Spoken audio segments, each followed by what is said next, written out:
Welcome into George Sparky Anderson Field. Jordan Brenner taking the lead on the call today. To my left, my broadcasting partner, Jonathan Rifkind. It's an exciting day for Oaks baseball. The Oaks won 14-5. They look to win their first consecutive games this season. We're on a little bit of a late start today, so we're going to go right to the national anthem. And when we return, starting lineups and first pitch. Don't go anywhere. Playing shortstop for Cal Lutheran.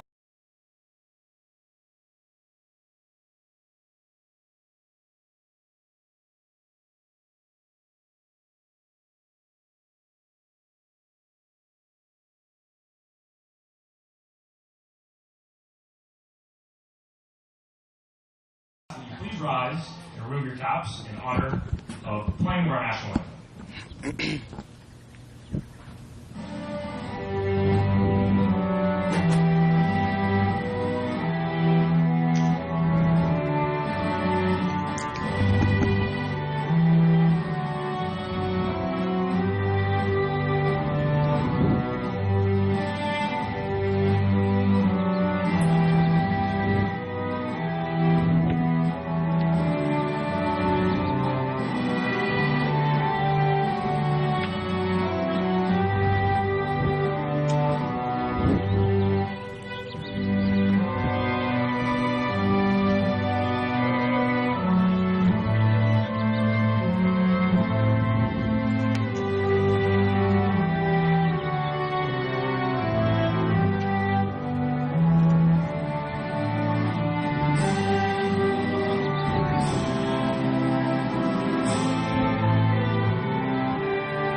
And welcome back to the broadcast, a beautiful version of the national anthem here at George Sparky Anderson Field. We're going to get you right to lineups. First for the Ventura County Bucks, a CCL affiliate team with a record of 5-0-1.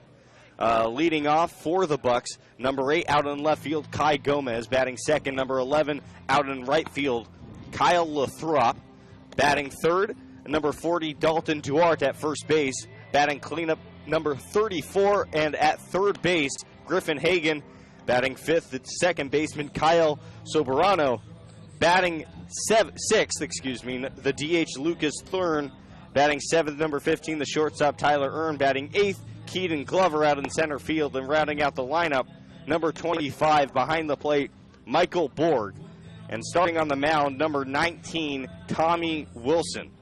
For the Oaks, the defensive positioning out in left field, Tyler Ryan. Center field, Elijah Alexander. He went deep yesterday.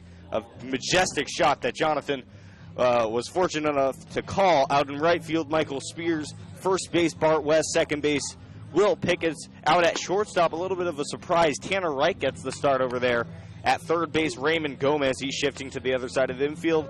Behind the plate, Drew Sinza getting the start, making his first Oaks appearance of the year, Jonathan Lavalley. We expect Eric Ma to see some innings after him, but Lavalley does get the start. So as we were talking about, the Oaks have yet to win back-to-back games this season. They've gone win-loss, win-loss, win-loss, win-loss, win. Still under 500 in CCL play. This is a big game because I think it's important early on this season to gain some momentum and win on consecutive days, Jonathan. It's important, as I'll get more into it why here after this first pitch.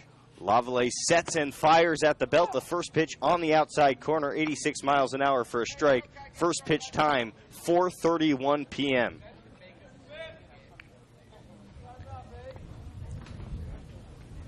Lavalley kicks and fires.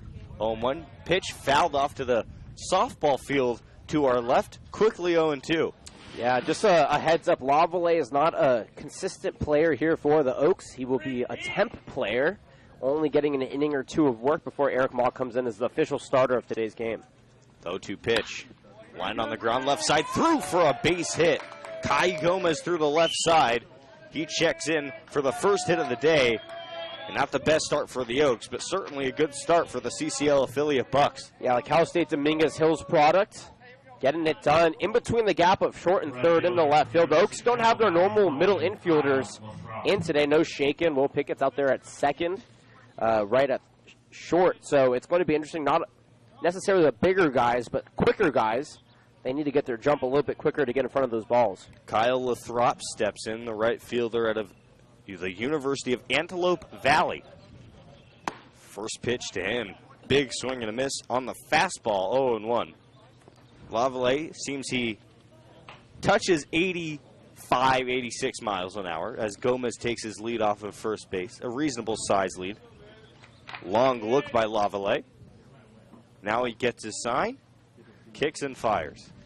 There's the off speed in there. Curveball at the knees, 0-2. Nice pitch there from Lavallee. We haven't really seen him. He throws a changeup, a fastball, and a slider. No curveball, so look for most of his pitching to be speed, and then off speed, keeping these batters off balance. 0-2 pitch. Swung on, fouled back out of play. 0-2 again, and Lavallee, he's throwing strikes early on. He got ahead of Gomez, 0-2. Now he's ahead of Lathrop, 0-2. Gomez was able to put a fastball in play and line it through the left side for a base hit. So let's see if Lavallee can finish off Lathrop here. We're hitting to double play. 0-2 pitch, the runner goes, it's a ball. The throw from Sims goes into center field. And a stolen base by Lavallee. He is getting off to a hot start, and the Oaks quickly in trouble. And you could see Sims coming up a little bit incorrect. He came up to his left and then threw across even further to his left. There's no way for either Wright or Pickett's to make a play on that one. They're lucky there was no further damage besides the stolen base over to second. Yeah, ultimately, the mechanical flaw from Sims came from having to rush because it was such a good jump from Gomez. Lathrop now down 1-2. Lavallee checks the runner at second. A long look. Now he fires. Fastball thrown by him for the first strike out of the game, the first out of the game. And there's the heater he elevated. He went off speed low, followed it up with a good fastball upstairs. Stepping in now, Dalton Duarte, the first baseman from Cal State University, Dominguez Hills. The big left-handed hitter, maybe the biggest player we've seen all year. And he's from... Off-speed pitch in there for strike one.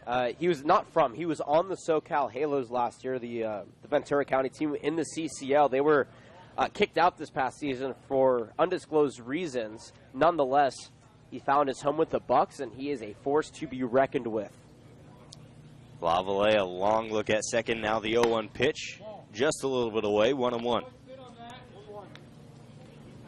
1-1 count, one out in the inning. Gomez out on second base. He singled through the left side and stole second. And now the big Dalton Duarte doing his pre-swing rituals. Now steps in, he's ready. Duarte checks the runner.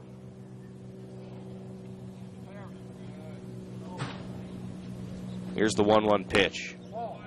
Off speed, couldn't catch the corner, 2-1. And it looks like a little bit of mind games from Lavallee and Gomez out at second base. It looks like some old friends seeing each other in the street, haven't seen each other in years. That's how long they're staring at each other. It's going to be interesting to see if they have any sort of interaction besides the stares. 2-1 swung on a miss, 2-2.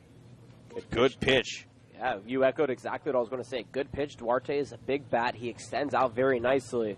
That pitch was in the strike zone, and it worked well because it was low and away. Duarte couldn't extend to it. 2-2 pitch. Kicks and fires. Swung and fouled off out of play to the left side.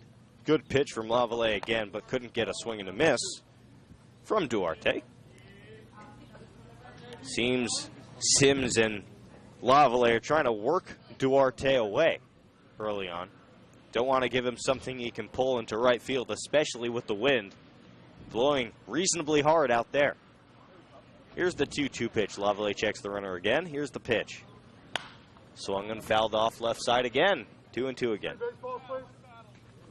Umpire already out of baseballs. So many foul balls out of play. Foul balls out of play. Different players not necessarily giving the ball back to the pitcher, especially on the first at-bat, Gomez, that ball was thrown back into the dugout. Always looking for some fresh baseballs. Lavallee checks the runner again. A long pause. Here's the pitch. Off speed, lifted out to center field. Alexander and Ryan over to make the play as Ryan for the second out of the inning. Good off-speed pitch. Got Lavallee out in front of it. Had to just throw the bat at the ball. And an easy fly ball to left field for the second out. Yeah, the changeup of the inning. Had Duarte way out in front of it. And that's a good sign if you're Lavallee, because now you know that your changeup's working. You're getting batters out in front of it, or even late, and they're off balance. Keeping batters off balance is key here for Lavallee early.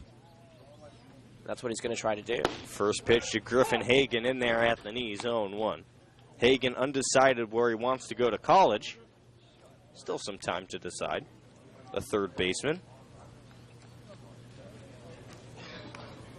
Lavallee seems to be a little bit of a slow worker on the mound. Off speed, swung on and missed, 0-2. But Coach Solis will be happy with the results, even if the windup is slow. Going back to Griffin Hagan here for a moment, the batter, he is undecided, but played 2 very good years as a pitcher and an infielder at Antelope Valley Community College. Here's the 0-2 pitch with 2 outs. Lavallee checks the runner.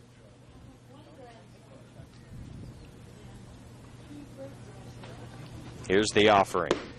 On the edge, called strike 3, 2 Ks in the inning to go along with a fly ball.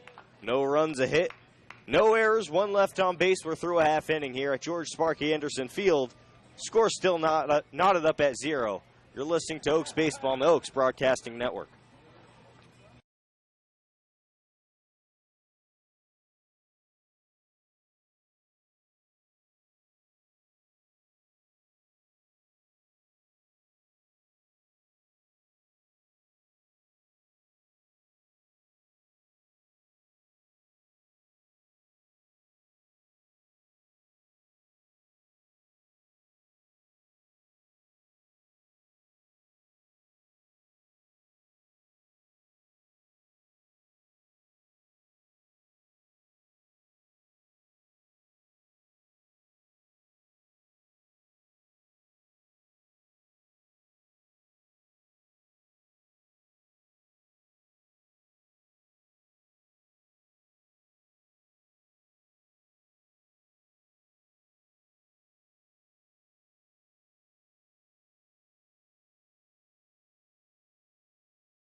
Back in for the bottom of the first inning. Elijah Alexander stepping in for the Oaks.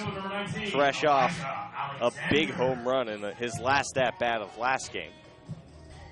On the mound for the Bucks, Tommy Wilson, the right-hander.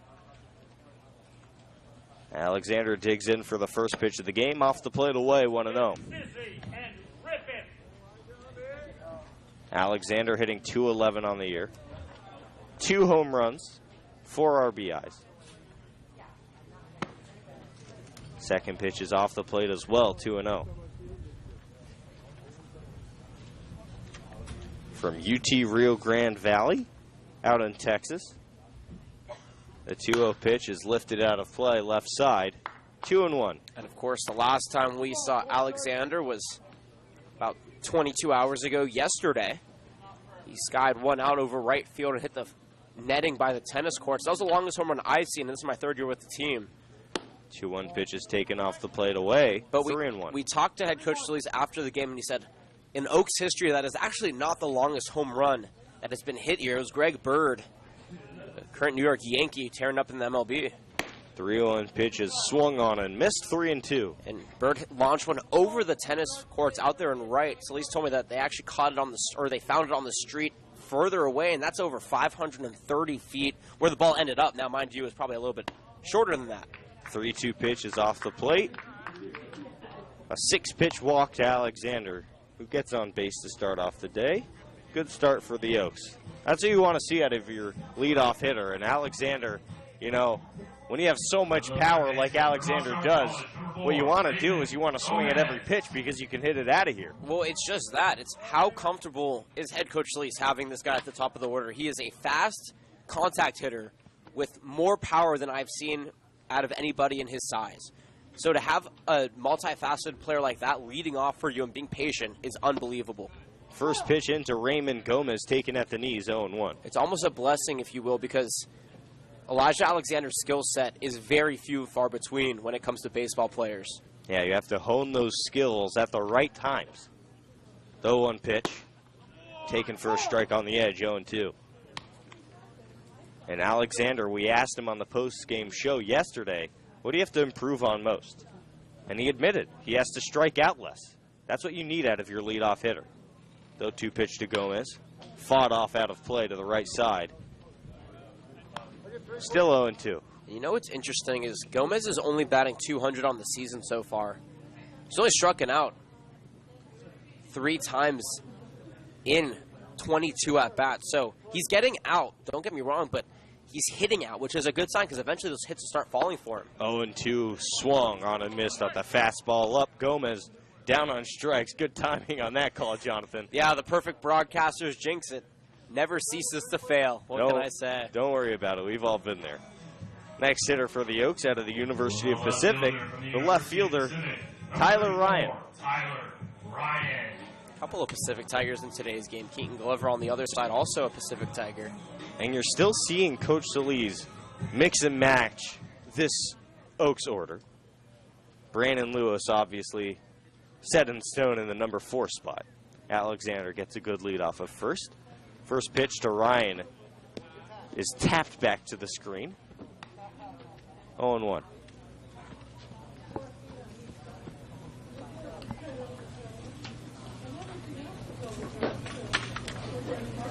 Oh, 0-1 now to Ryan. He's hitting 167 on the year.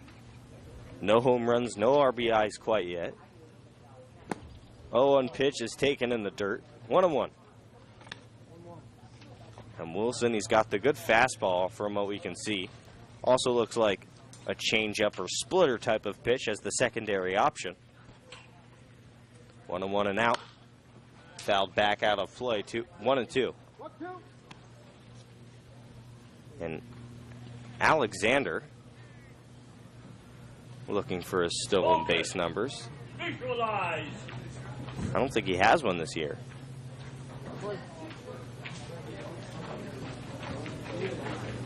Oh, he has 1 stolen base. They check on him at first. Back in safely. This would seem like a good opportunity to go steal second base. Yeah, with 1 away on a 1-2 counter, at least try a hit and run. 1-2 is a big swing and a miss. Down in the dirt on the curveball. And Ryan down on strikes. The second consecutive strikeout for Wilson. And Brandon Lewis stepping in, fresh off of a very big day, in which he hit his first home run of the year to left field. And that home run, mind you, was hit directly into the wind. Tommy Wilson, the pitcher, the senior from Brandenburg, Kentucky. First pitch to Lewis off speed in the dirt away, 1-0. And how about for Thomas Wilson on the mound, playing his summer ball, or excuse me, his normal ball, I should say, at the U.S. Naval Academy. So, Mr. Wilson, we salute you for all you're going to be doing, at least currently or after when you graduate for our country. The 1-0 pitch is swung on and missed, 1-1. Also, started the fall as a wide receiver. He came to Navy as a quarterback, but moved to receiver as a sophomore. Did pretty well at the position. 1-1 pitch. High fly ball out of play towards the parking lot. And so, 1-2. So far, 2 strikeouts. He did give up that walk. Overall, a pretty good pitching start for the wide receiver. Yeah, he's definitely an athlete on the mound. I wonder how summer ball interferes with fall camp for him. Busy guy in the summertime. 1-2 pitch, Alexander goes. It's a fastball fouled out of play to the right side. Alexander's going to have to go back to first base. But Brandon Lewis is just protecting there. So Lee's trying to initiate some offense here for an Oaks team that before yesterday, they'd been pretty inconsistent all year long. They struggled. Well, I wouldn't say that yesterday was an anomaly. I would say that that adds on to the inconsistency because it's been win-loss, win-loss, win-loss, win. If they win today, that ends the inconsistency in my mind. Agreed. 2-2 line down the left field line. Drops for Alexander around second. He's going to hold there. And it's just going to be a base hit off the bat of Lewis. The contact was certainly deserving of extra bases. But good defensive positioning holds Alexander at second, and thus Lewis at first base. The first baseman from USC, number 26, Bart West. Bart West from USC stepping in. Up until yesterday, had not recorded an out in play. All he had done is hit base hits, doubles, and he struck out quite a bit too. Now a chance to do some damage here early. 2 on, 2 outs. First pitch to West, taken in the dirt away. 1-0. Bart West still hitting .333 on the year. No home runs, 3 RBIs. 1-0 offering from Wilson. Swinging a tapper behind home plate, 1-1. West sporting one of the new bats that the Oaks received in the mail yesterday, with the neon green tape and the beautiful brown barrel. The 1-1 pitch. That's a changeup taken at the knees from West. He was confused. 1-2. No runs, 1 hit for the Bucks. No runs, 1 hit for the Oaks. The 1-2 pitch to West. Swinging a ground ball over to third base, fielded over to first in time. Griffin over to Duarte. And that'll do it for the first inning. No runs on 1 hit, no errors, and 2 left on base for the Oaks. We're through 1 full inning. Score still 0-0. We'll be right back here on the Oaks Broadcasting Network.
Back for the top of the second inning.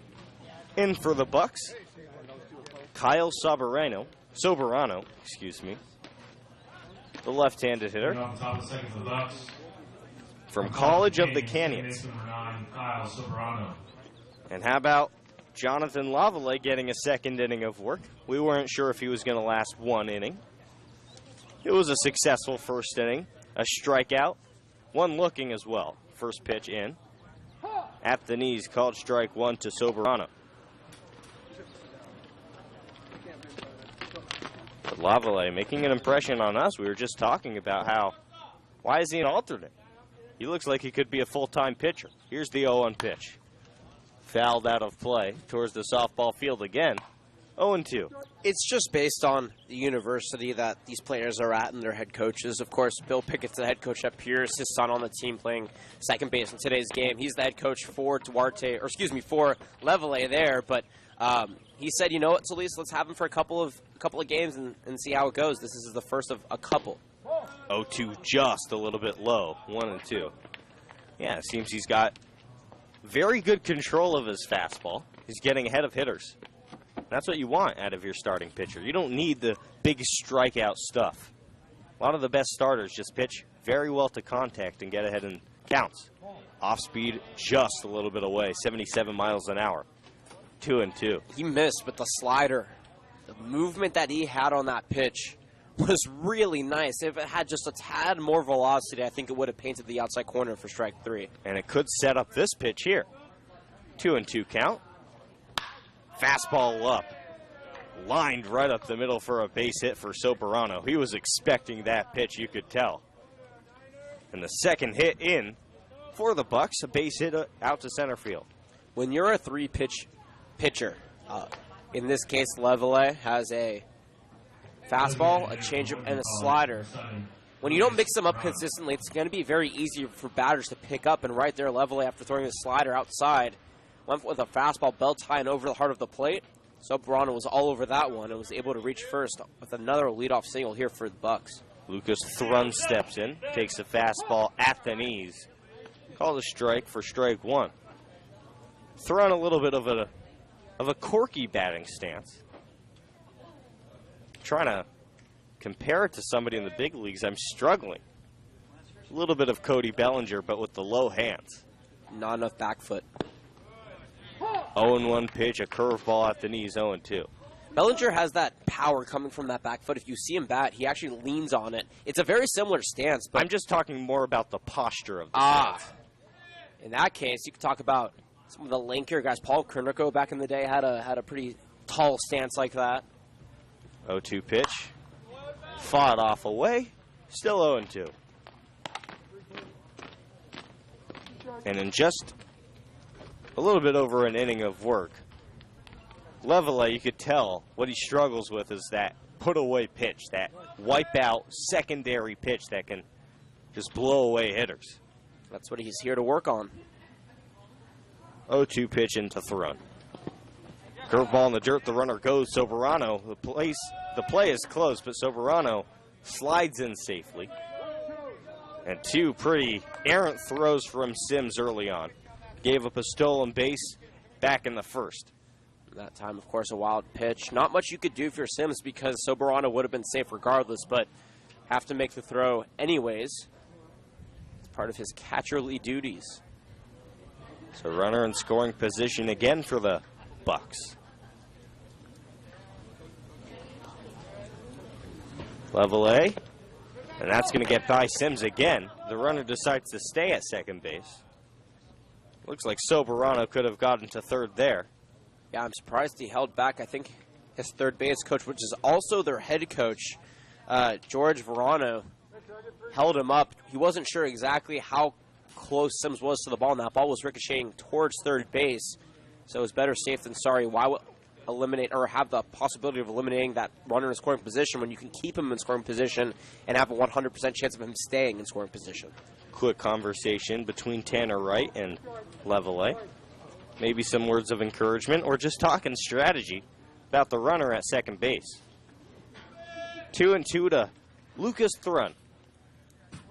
Leveille going to step off quickly and now dig in for the 2-2 pitch.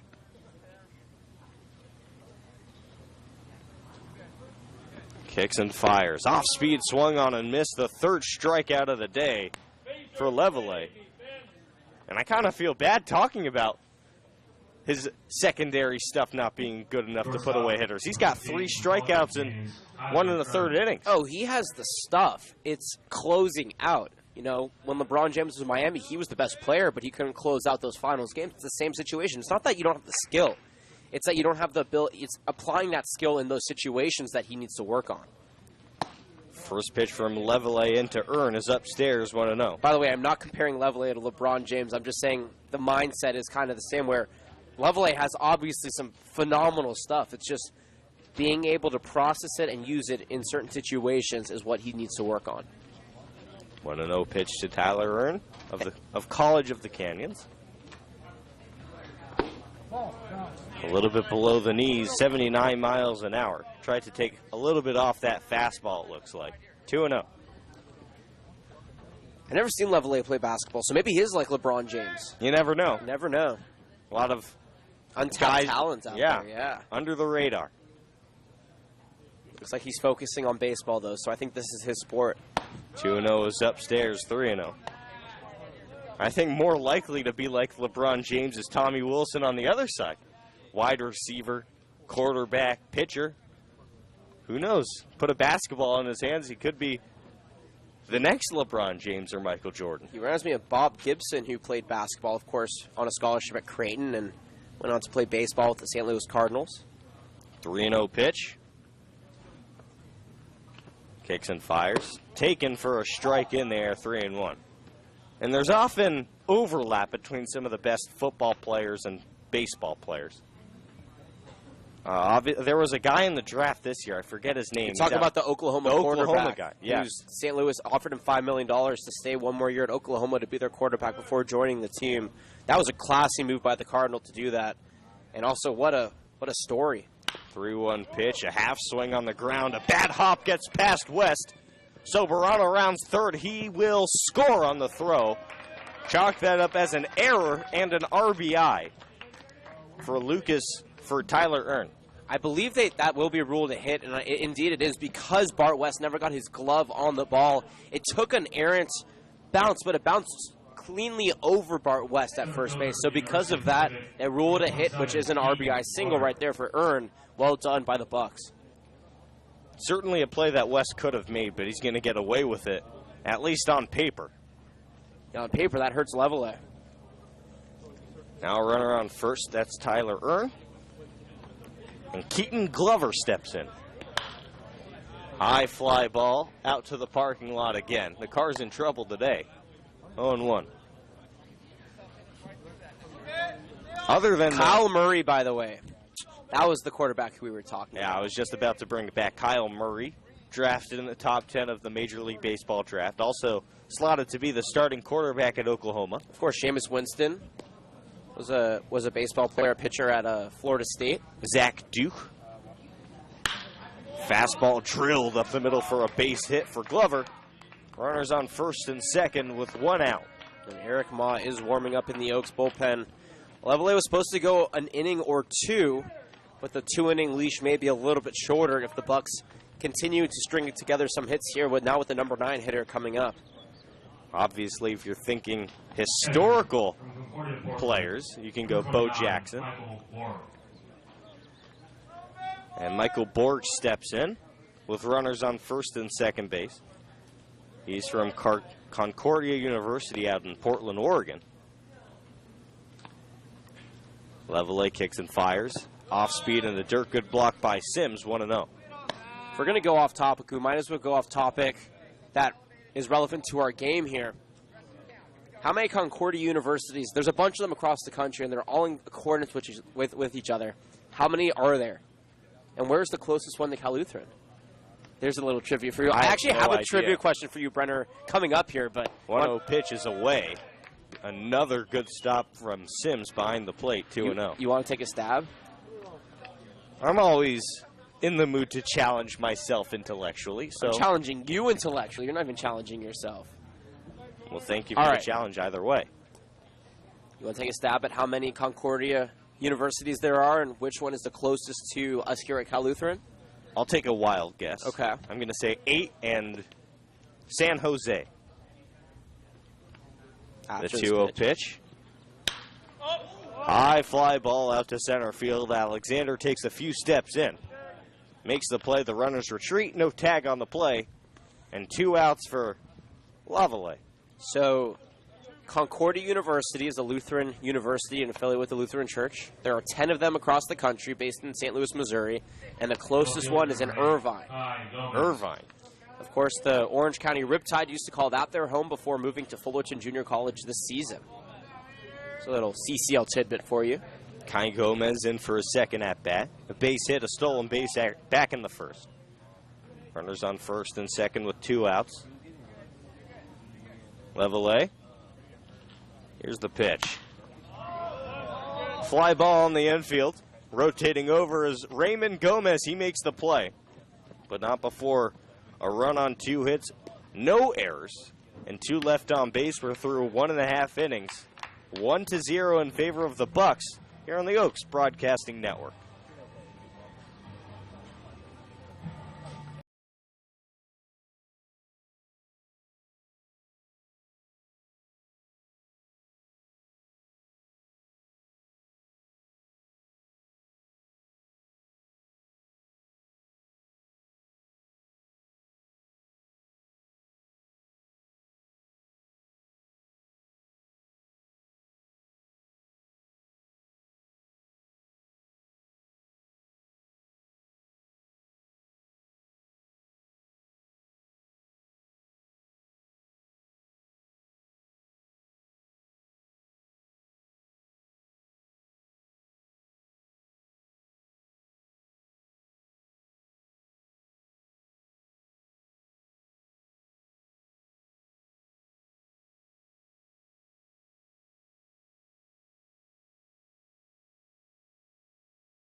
In for the bottom of the second inning.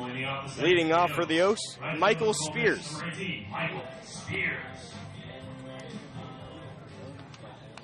On the mound still is Tommy Wilson for the Bucks. Spears yet to get a hit, a home run or an RBI with the Oaks. Fastball in at the knees, 0-1. And of course, the Oaks now 2 for 8 on the season in games scoring first. They scored first on Saturday in the 8-7 win yesterday in the 15-5 win. Spears, a liner out to center field, right at Keaton Glover. He has to make a couple steps, but he makes the play. But some solid contact. But Spears will have to wait before he gets his first hit as a member of the Oaks. I just misspoke, by the way. I said it was 15-5 yesterday. It was 14-5. Regardless, so far the Oaks haven't come behind in 6 now of their first 8 games. They need to learn how to get some early offense. First pitch to Drew Sims. He's swinging. Fly ball in the infield. The third baseman, Griffin Hagan, rotates over and makes the play for the second out of the inning. And that's not what you want to see if you're the Oaks or Coach Solis. Quick at-bats. 2 pitches, 2 outs, and it's funny because Solis was upset to begin the season with the amount of pitches these batters were taking, and now they're swinging at first pitch strikes or even first pitch balls, if you will, and hitting out because of it. When you're not going well, you can look bad in a number of ways. Fastball in at the knees, 0-1 to Will Picketts. Picketts is struggling on the early season, hitting only .083. You say that, but he has 6 walks. He has been seeing the ball pretty well. So, Second pitch is in the dirt, 1-1. In his recorded at-bats, yes, he's only batting .083, but he has 6 walks, which don't count. He's been hit by 2 pitches, so he's gotten on base 8 free times. He's reached on 2 errors. He's scored 4 runs. I wouldn't say that he's playing poorly. I think his batting average does not reflect the quality of play that he's brought here so far this summer. 1-1 down in the dirt, 2-1. And also yesterday, Picketts, this is really digging for stuff. But he hit a lot of hard contact foul. One comes to mind when he had a home run distance foul ball as he fouls the 2-1 pitch back to the screen, 2-2. And he only hit out once yesterday. That was in the second inning. Ground out to first. Then he had an RBI single. Then he was hit by a pitch, and then he came out.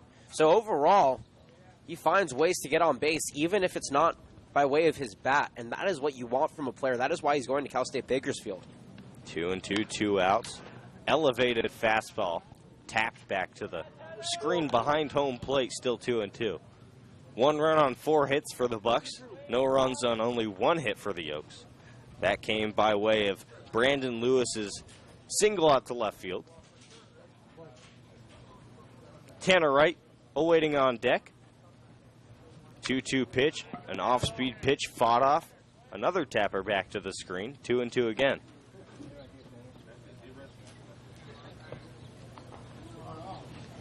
It's going to be interesting to see here how Pickett fights off. He does not strike out very often. He's very good at putting contact on the ball, but with a 2-2 count, we'll see if the patience wears off.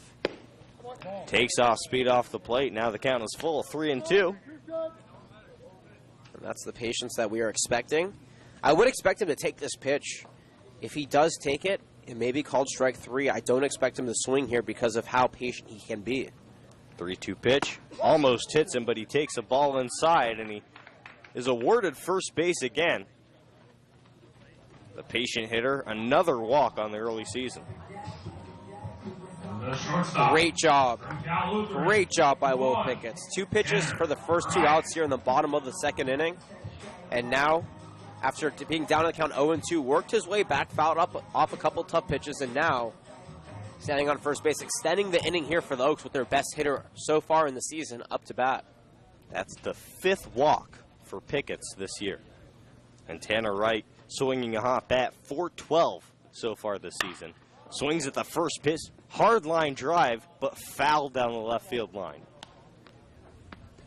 And when you see a guy like Sims and Spears swing at the first pitch, maybe you're a little bit cautious as Coach Solis, letting your guys swing at the first pitch, but then Tanner Wright steps in, sees the first pitch he sees, and scorches it down the left field line.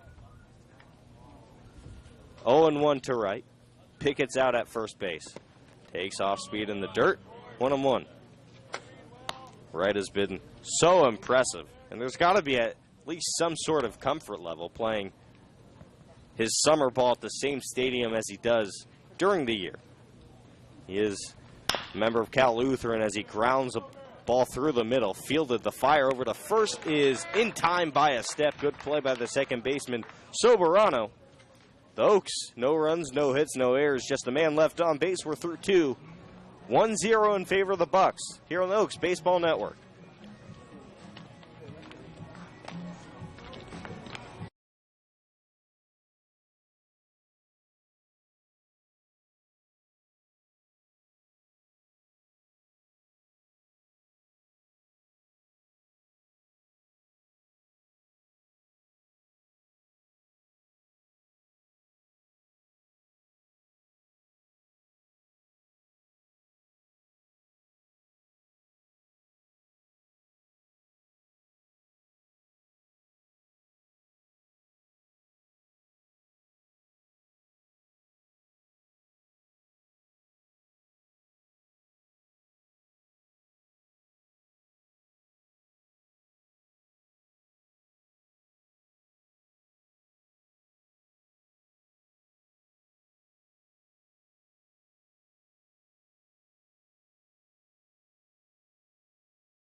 Back at George Sparky Anderson Field for the top of the third inning.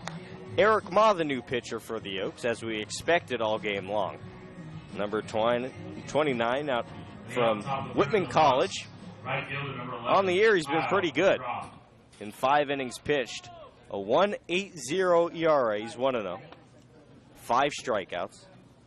His last appearance, he went 3 innings, had 3 strikeouts. First pitch from Ma, taken at the knees for a strike. Kyle Lathrop is the hitter. Second pitch from Ma, fastball inside, 1-1. And Eric Ma, of course, started off this at-bat with his signature split-finger pitch. He doesn't call it a fastball because he doesn't think it's fast enough. It is technically a split-finger fastball, but he calls it a split-finger pitch, and the movement on it is so hard to hit. 1-1. Soft contact in the infield, but in foul territory. West over to the wall, trying to make the play. Couldn't do it. 1-2. Safety first. West anticipated the wall when he extended. He didn't want his hand to hit the wall with the ball. And at the end of the day, he could have made the catch, but he made the smarter decision, putting his safety first. And at the end of the day, I think player safety comes first. Not a lot of fans think that. A lot of fans say, why don't you sacrifice your body for the betterment of the play? And it's because they have to put themselves first at times. 1-2. That looked like an off-speed, maybe a slider. And a swung on and missed. That was the splitter. It is so hard to hit. He throws that at different speeds, so sometimes it's hard to tell. Yeah, he'll change it up. He'll throw it in the high 70s to low 70s. Keeps batters off balance. He'll start you out with a 79-mile-an-hour splitter and end you up with a 72-mile-an-hour splitter. It is so hard to anticipate. First pitch is to the screen to Dalton Tuarte. And then there's that, which I don't know what that was. Didn't you have a conversation with Eric Ma telling him that I said I could hit his split finger pitch? 1-0 is off speed on the edge, 1-1. Well, you know, Jordan, we've been talking, and you're really excited about intern BP. I talked to head coach Lease about it yesterday after the game. He said, look, we're going to find a time next week for our first intern BP of the year. It's going to be a lot of fun. And you've been bragging to me since last Sunday when we started things. 1-1 is taken off the plate away. Bragging is a strong word. Look, no, you've been bragging, and I'm sure our producer Sean can back me up on this, about how great of a batter you are during batting practice. I think And joshing around is a better word. 2-1 pitches in the dirt, swung on and missed. 2-2.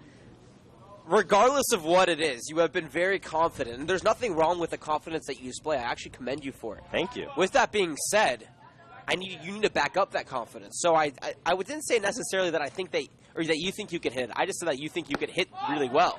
2-2, swung on and missed on that nasty split finger pitch that Ma calls it. 2 outs. But Eric Ma does want to throw you one of those pitches, and I would be excited to be there, and maybe we'll Periscope it. Maybe we'll go live. If you want to see Jordan Brenner, let's do this. If you want to see Jordan Brenner take a swing at Eric Ma's split finger fastball. is at the knees, another split finger. Just a thing of beauty for strike one. And if these D1 batters or D2 batters aren't hitting them, we'll see what happens. But if you want to see Jordan Brenner, tweet at us at Caneo_Oaks. Tell us you want to see him. If we get enough tweets, we'll actually do it, and we will live stream it. Fastball, ground ball over to right at shortstop. Overhand over to first in time. Short order for the Bucks. No runs, no hits, no errors. Nobody left on base. We're through 2.5 here on the Oaks Broadcasting Network.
Elijah Alexander stepping in for the bottom of the third inning, leading off for the Oaks, trailing 1-0 to the Bucks.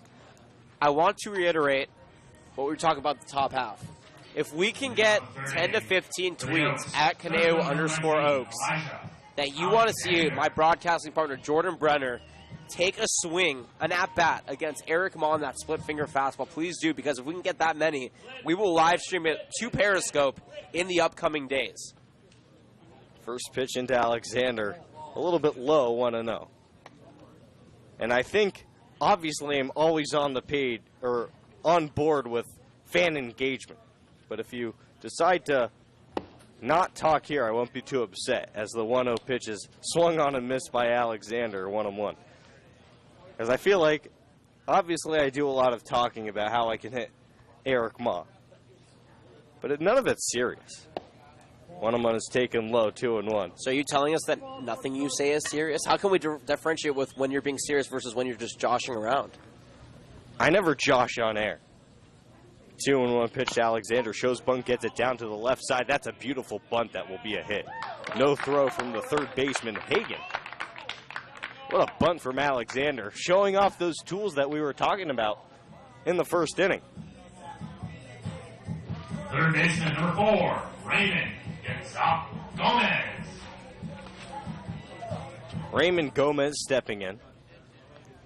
The Oaks have been catalysts of leaving runners on base, especially early in games. Having a runner on here, the tying run on first with nobody to weigh, is a good start, but inconsistency has seen the Oaks failing to reach those runners to the first pitch as a strike, by the way.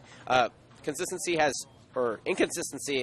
shown the Oaks not being able to score those runners early in these games. 0-1 to Gomez. Pitch is in the dirt, good block behind the plate by Borg. 1-1. I wouldn't be surprised if you see Alexander going in this at-bat. 1-1 pitch to Gomez, taken upstairs and in, 2-1.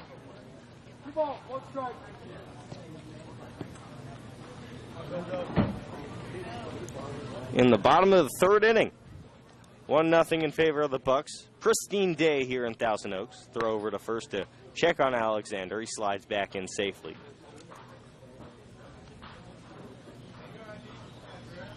Alexander on both times today, a walk in the first inning. A single here in the second on the bunt. Shows you can get on base without hard contact when you have the speed of Alexander, and the patience as the throw over to check on Alexander again is not in time.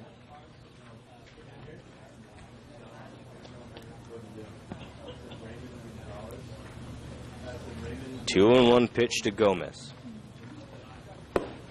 Away again, 3-1. Tyler Ryan on deck. He struck out back in the first inning. Gomez also struck out in the first inning. 3-1 pitch. High fly ball behind the plate. The catcher, Borg, over to have a look. Now the third baseman takes over. He drops it. Griffin Hagan, a good effort from third base. Couldn't make the play. And the count is full again. With a runner on first and a full count here, Brenner, what's the best mindset coming into this pitch for Gomez, especially with nobody out? I would say contact. You don't want to strike out, but you want to lift it in the air. Runner goes. Lined out of play to the right side. We'll do 3-2 again. It was a good jump, Alexander, who was off on the 3-2 pitch. You often see that at all levels of baseball. The hit and run on 3-2.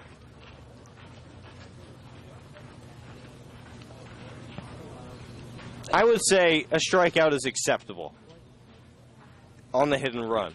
You don't want to put a ball on the ground and be doubled up. Throw over to first base to check on Alexander again. He's back in safely.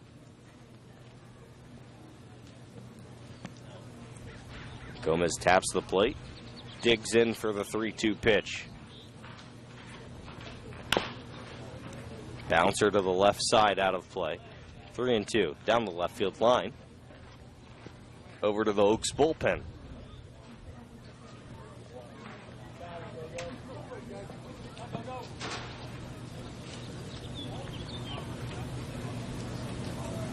Another 3-2 pitch from Tommy Wilson. Another grounder to the left side. And foul again.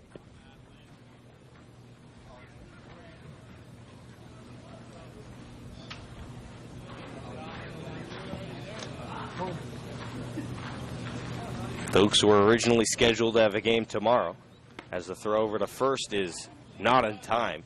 The first baseman, Duarte, thought he got Alexander, but the umpire says otherwise. That game will be moved to July in a doubleheader. Throw over again to Alexander, not in time.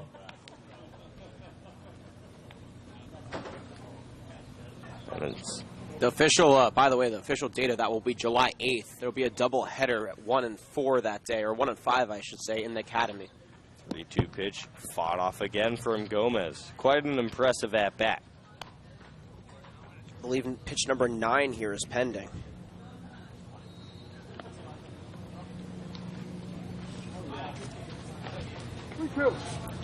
Full count to Gomez. Alexander leading off of first base.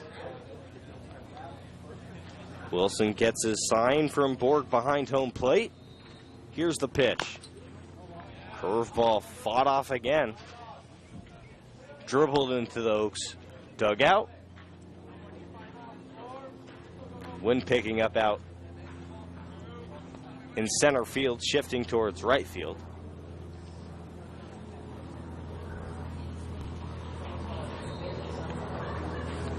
Two pitches swung on and missed finally from Gomez. That looked like the changeup from Wilson, and the Oaks now a runner on with 1 out. Tyler Ryan stepping in 0 for 1 on the day. A strikeout back in the first. Tyler Ryan. Overall, a productive at-bat for Gomez. Yes, he did strike out, but it was on 9 pitches, which means you worked the pitcher a little bit. He may be tired now. First pitch called a strike on the outside corner, 0-1.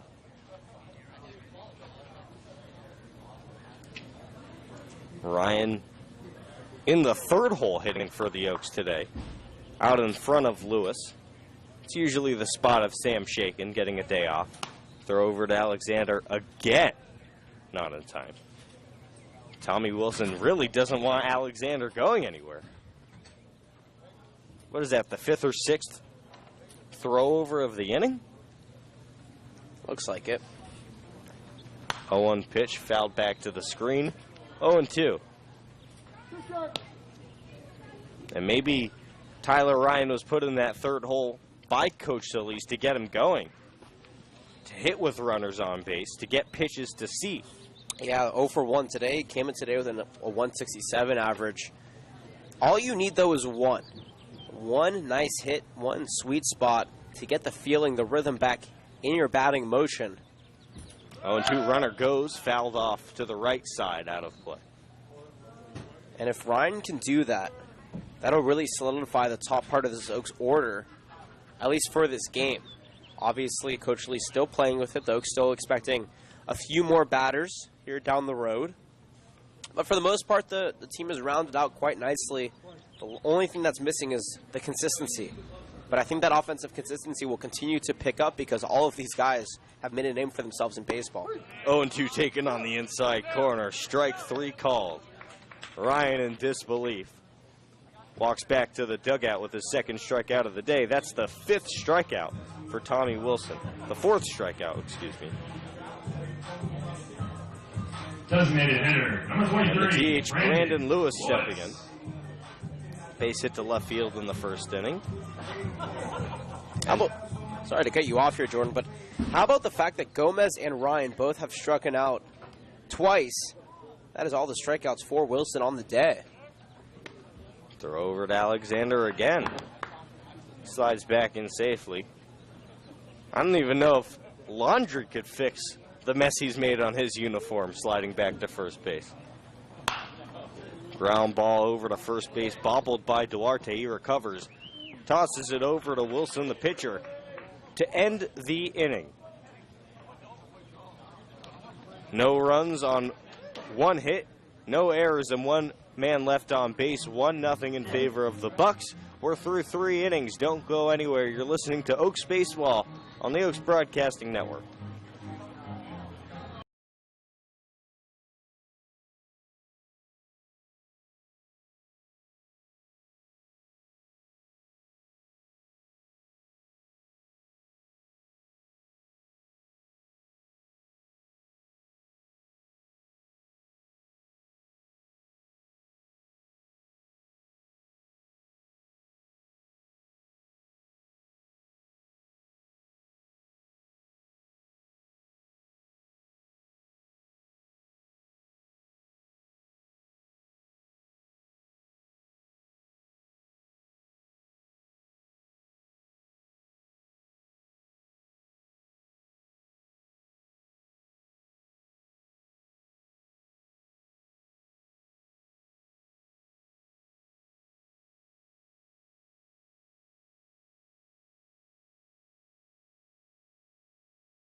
For the top of the 4th inning through the 6th inning, here's my broadcasting partner, Jonathan Rifkind, on play-by-play. Thank you, Jordan. Wonderful first 3 innings as usual for you. Jonathan Rifkind, Jordan Brenner. Special thanks to Sean McKinnon, our producer for today's game. Oaks trail 1-0 here. Eric Ma back on the mound as the first pitch to Soberano is sliced over to short. Right on the throw. Can't get it over in time. A nice pick, though, from the dirt by West. And how about this in 3 of the 4 innings that the Bucks have let off, they've gotten the leadoff man on the day here for Soberano. He's 2 for 2. Eric Ma gives up his first hit. He came back in the 3rd inning for Jonathan Lavallee, who went 2 innings, gave 4 hits, 1 run, 3 strikeouts. Ma gives up his first hit of the ball game as Lucas Thrun digs in and takes a ball on the day for the Whitman College product. He struck out, and how about this? Teammates now playing against each other on the mound. Eric Ma from Whitman and Lucas Thrun, a batter from Whitman. See here how the Whitman products go at each other as the 2-0 is a cutter over to second, over to short for 1. The relay is not in time, and that'll be a 5-6 fielder's choice, putting Thrun over at first on the fielder's choice. 1 away now. Good heads-up play by Pickett to turn and throw it over to right, but it was off to his left, which meant that Thrun had enough time to get over to first after the throw.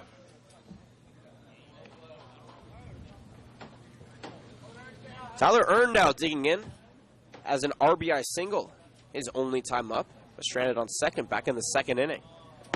Split finger fastball misses upstairs. I guess a split finger pitch, if you will. Doesn't call it a fastball. 1-0 the count to him. So we've been talking a lot about various trivia questions. I've been asking Jordan some questions of my own, and I have one here that I thought about earlier today as the 1-0 pitch misses inside, 2-0 the count. So you're a big baseball fan, obviously. You have some ties to the Nationals. And are you aware that in baseball they keep ERAs for fielders as well? Not just for pitchers, as the 2-0 pitch paints the upper inside corner for strike 1, 2-1 the count. Am I aware of that? There are fielding ERAs. Is it called a fielding ERA, or are there other names? Well, no, it's called a fielding ERA. You can go and actually look at a fielder's ERA. This is not my question, obviously. This is just leading up to it. Is the 2-1 pitch is foul, tips back, 2-2 the count. I haven't heard of them, but I can assume what they mean. Okay, right. It's just runs that you've given up while you were in the field, essentially, and your involvement in those runs. So catcher's ERA makes a lot more sense than actually a fielder's ERA. Catcher's ERAs mean a lot in Major League Baseball. This morning I was listening to a baseball game, and they gave a stat. X player in the last 3 years has led Major League Baseball in catcher's ERA. I was surprised, number one, that it was this player, and number two, this player is actually my favorite player in Major League Baseball. Can you guess? I'll give you through the entire fourth inning here. We're in the top half. Can you guess who that batter is, or that catcher is? 2-2 pitch, sliced into center infield. Right out of short will make the catch for out number 2. I'm sorry to burst your bubble, Jonathan, but that's a little bit too easy for me. I know exactly who your favorite catcher is, and that's Sandy Leone on the Red Sox. I probably shouldn't have told you it was my favorite player, but yes, you're correct. Sandy Leone leads the MLB over the last 3 years in catching ERA. He's the only catcher to have consistently caught Chris Sale for 2 seasons because of that fact. How about that? As Keaton Glover digs in and pops one foul for strike 1. I was just surprised. Sandy Leone is not necessarily known as one of the great catchers in the game, but man, that guy really knows how to hold opposition on base, and that is why he has the lowest catcher's ERA in Major League Baseball. 0-1 pitch misses inside, 1-1 the count. Are you surprised at all by that? Well, you said he is the personal catcher of Chris Sale. So I guess not. Because of that fact, not really. Oh, the 1-1 pitch belts the back shoulder of Glover. That has got to hurt at 85. You could actually hear the slap. And my reaction just, I'm holding my back shoulder. I saw you too, Jordan, gripping your back as if that hit you.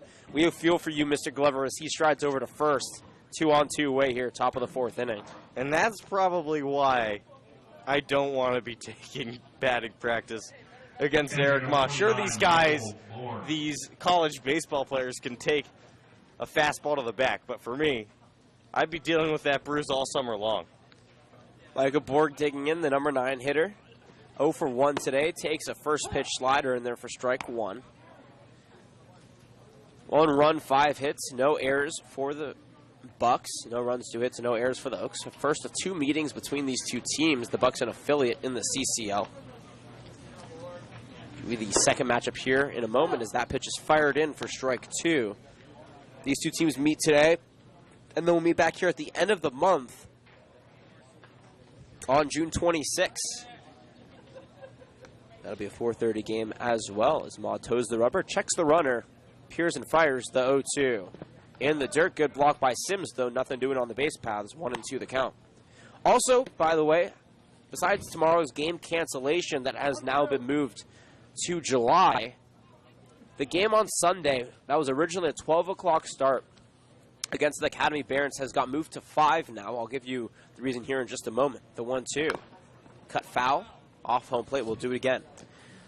Cal Lutheran is hosting an all-star game for high schoolers, high school seniors, that is. It is the Jim Parker High School All-Star Game. Jim Parker is a retired Ventura County Star journalist who is a Pulitzer Prize-winning journalist, and all that good stuff. As the 1-2 pitch is slapped to third, but out of play. Third straight time, 1-2 count.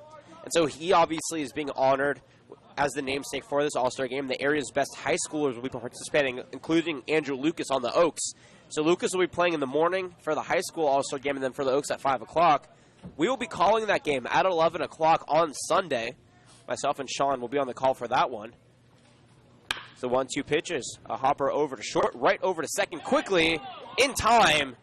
6-5 putout leaves us here at the top of the fourth inning. No runs, a hit, no errors, and 2 left on base. We'll give you more information on Sunday after the break. Oaks trail 1-0 right here on the Oaks Broadcasting Network.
Back here, bottom of the fourth inning, Jordan Brenner, myself, Jonathan Riffin, Sean McKinnon on hand with you from George Sparky Anderson Field. On the mound in his fourth inning of work is Tommy Wilson from the U.S. Naval Academy. And for the Oaks, they'll have the middle of their order, the 5, 6, and 7 hitters due up. Bart West, Michael Spears, and Drew Sims. A quiet day offensively, waiting for this team to break out and try to emulate what they did yesterday, where they put up 14 runs on 10 hits. They also left 7 on base. They did draw 10 walks, though, so far only 2 today. That also is a big difference. The first pitch to Mr. West is up and away for ball 1. 0 for 1 on the day for West. He grounded out to third his first time up. Look to turn that fortune around here as Wilson deals the 1-0. Slapped over to short, backhanded, and mishandled by Earn as that ball dribbles in the left field. And that'll be an error by the shortstop, Tyler Earn. The Oaks get a leadoff base runner here in the bottom of the fourth inning, the tying run now. We'll try to be driven in here by the bottom of the Oaks order. First, Michael Spears. Number 18, Michael Spears. He still haven't put an official score up. I do believe it will be an error, though Earn was moving. They did give him an error, nonetheless. First error of the ball game here. Michael Spears, in his second game in an Oaks uniform, made his debut yesterday after playing 24 games with Ole Miss this past season. First pitch to him is low for ball 1. In those 24 games, he batted 126. Now, one of only 2 Ole Miss products, Chase Cockrell, coming here down the road. He batted 324 in a phenomenal campaign with them. Expect him to get drafted next year. And Tyler Keenan was supposed to come, the great freshman, as the 1-0 pitch is grounded to short. This time, Earn mishandles it again. That ball goes in left field, and back-to-back errors by the shortstop, Tyler Earn, put a pair of base runners on here for the Oaks in the bottom of the fourth inning. It's in his head at this point. He wants... The last thing he wants at shortstop right now is a ball hit towards him. Some of the best shortstops in the world. You know, you think of Francisco Lindor. Andrelton Simmons. Andrelton Simmons, obviously a very good shortstop for the Angels. They crave the ball being hit towards them because they feel they can make any play. Certainly Earn not in that category right now. Drew Sims digs in. He's 0 for 1. And slices that one in the left field for a base hit. Kyle Jones is going to hold up Bart West there at third base, and the bases are all now juiced here for the Oaks. Runners at the corners as well as on second base. Drew Sims gets his first hit of the ball game. The third hit of the day here for Conejo. And going back to Tyler Keenan here for just a moment, Tyler Keenan batted 301 his freshman season with the Ole Miss Rebels. He will likely be the SEC Freshman of the Year, a phenomenal player, fielder, and a hitter. The Oaks were supposed to get him. In the postseason, he actually injured his hand and will no longer be able to make the trip out west. He'll be rehabbing all season long. That will be a tough hit, or all summer long, I should say. That will be a tough hit to this offense. First pitch to Will Pickett is on the outside corner for strike 1. So overall, a little bit of a hit on the offense for the Oaks, but getting Chase Cockrell back, of course, with this team will be huge, and pairing him in the middle of the order with Brandon Lewis, will really create the Oaks a persona that is a lot of power. That pitch was fouled back, by the way. 0-2 the count to Pickett. He is 0 for 0. He walked back in the second. A walk here would drive in a run. Yesterday, he also walked when bases were loaded and got an RBI because of it. The 0-2 in the dirt, and 1-2 the count. Wilson still on the mound here for the Bucks. They have yet to throw anybody out in their bullpen. The Oaks also have nobody out in their bullpen.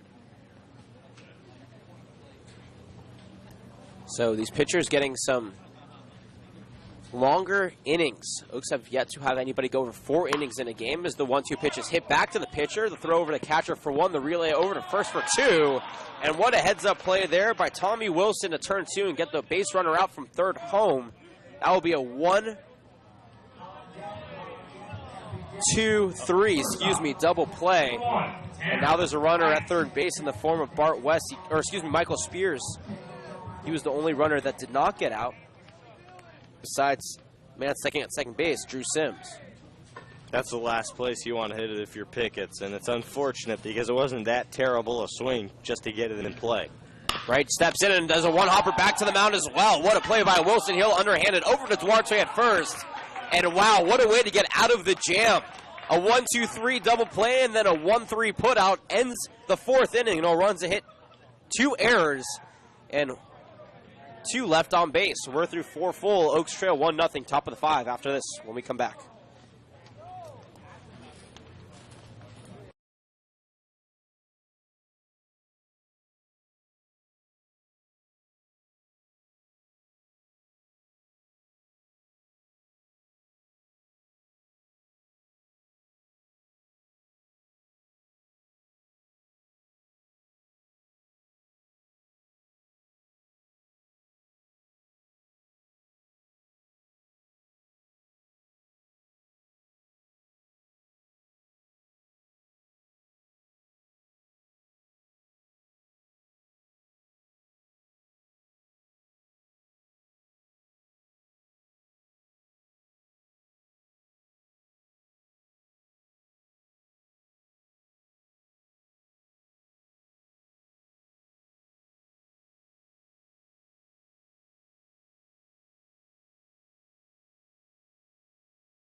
Top of the 5th, Bucks and the Oaks on the Oaks Broadcasting Network. Jordan Brenner, myself, Jonathan Rifkin, Sean McKinnon, our producer.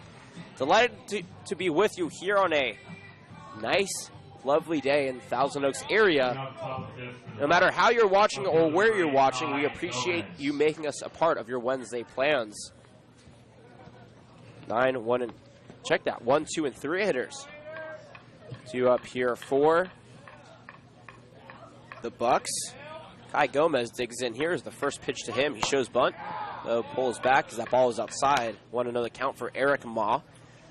The lefty from Cal State Dominguez Hills on the day is 1 for 2 with a single and a pop out. His team still up 1-0. Trying to extend that here as the 1-0 pitch runs upstairs. 2-0 the count. And the Oaks actually had bases loaded with nobody out in the 4th inning. Will Pitt gets hit into a 1-2-3 double play and then right hit into a 1-3 put out. And that was about the most picturesque way you could get out of a jam. The 2-0 pitch misses low, 3-0 the count for Ma. Neither team has anybody warming up. Looks like Eric Ma will be able to go a couple more innings, but the way this inning is started, we'll see how short that leash is. The Whitman College product fires the 3-0 pitch way low and inside. Ball 4.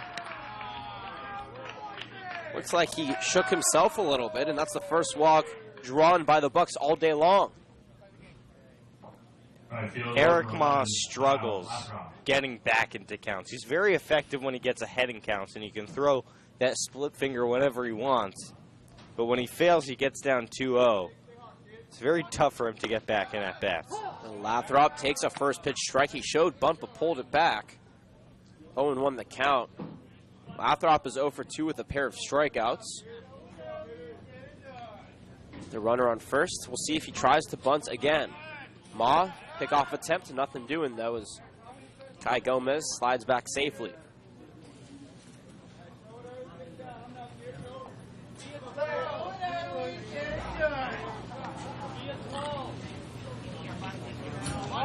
Oh, 1 pitch, bunt is down but foul, 0-2 the count. The Ventura County Bucks are one of 3 teams affiliated with the Ventura County system. There's the Ventura County Pirates, who were originally supposed to be the affiliate, and there's the Ventura County Buccaneers, who are part of the Metro LA League. The Pirates moved from being a CCL affiliate into the Sunset League, and now the Bucks are the CCL affiliate. The 0-2 runner goes back up to the mound, bobbled by Ma, but he regains it and fires it over to first for out number 1. Advancing safely to second on the play is Kai Gomez, a productive out here for the Bucks. And how about a quick shout out to the former Caneo Oak, Greg Bird. He went deep today. He's been struggling all season long. Always nice to give a quick shout out to our Oaks alumni. We'll be seeing these guys on the field in the major leagues in no time. Dalton Duarte digs in. He's 0 for 2. First pitch to him. A slice over to first, but out of play. 0-1 the count. Going back to this whole mess of an affiliate that the CCL has to deal with. The Ventura County Pirates last year tried getting into the CCL. Our commissioner, Pat Burns, said, and the coaches all voted, and they said, no, you can't be a CCL team this year, but you could play an affiliate schedule. They play every team in the CCL minus Healdsburg up north, and if they play well enough, they'll play in the CCL next season as that pitch runs away. 1-1 the count. But the Pirates then moved into the Sunset Baseball League, and the Bucks were created. The reason the Bucks were created is because for the last 8 years, there was a team based at Ventura College, the Ventura Halos, or the SoCal Halos. They were disaffiliated this season as the 1-1 pitch is skied out of play. 1-2 the count, now Ma's ahead. So because the Halos disaffiliated, the Bucks were created in their place to take most of those players who were on the Halos and give them an opportunity to play some high-intensity baseball. Of course, this Bucks team also plays up in Alaska this season. They'll play a couple of more CCL games. But the Oaks were originally told that they were playing the Ventura County Pirates. Until today, nobody told us that the team that would be coming is actually the Bucks. 1-1. Slice foul down the first base line. 1-2 the count. So it is no longer the Ventura County Pirates who are the affiliate, which it says on the CCL website and which says on our schedule. It's actually the Ventura County Bucks that are the CCL affiliate now. To spur any sort of confusion. Hope that clears things up. 1-2 pitch, runner goes. Swung on a miss for strike 3. The throw is high. The tag will not come in time. Duarte goes down swinging, advancing from second to third on the stolen bases. Gomez, runner 90 feet away from scoring, but 2 outs now up on the board. That jump by Gomez was unbelievable. He kind of danced along the base path as soon as ball went into the stretch. Gomez was off. Third strikeout on the day for Moss. 6th overall for the Oaks. And now Griffin Hagan in the cleanup spot digs in and takes a first pitch strike. On the day for the undecided baseball player who played his collegiate ball at Antelope City College. 0 for 2 with a strikeout and a ground out. Ma deals the 0-1, Chopped over to third on the second hop. Gomez fires it over the first for out number 3. The leadoff man cannot come around to score. No runs, no hits, no errors. A runner left on third base.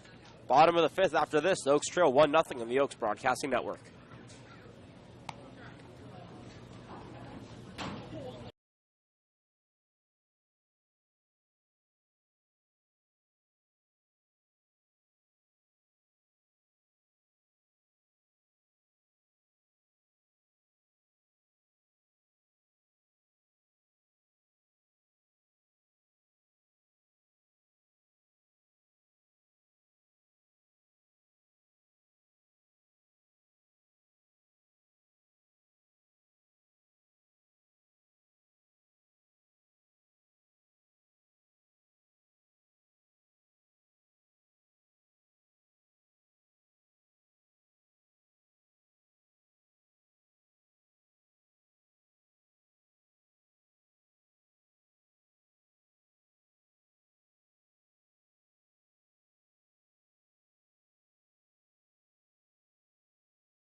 Bottom of the 5th.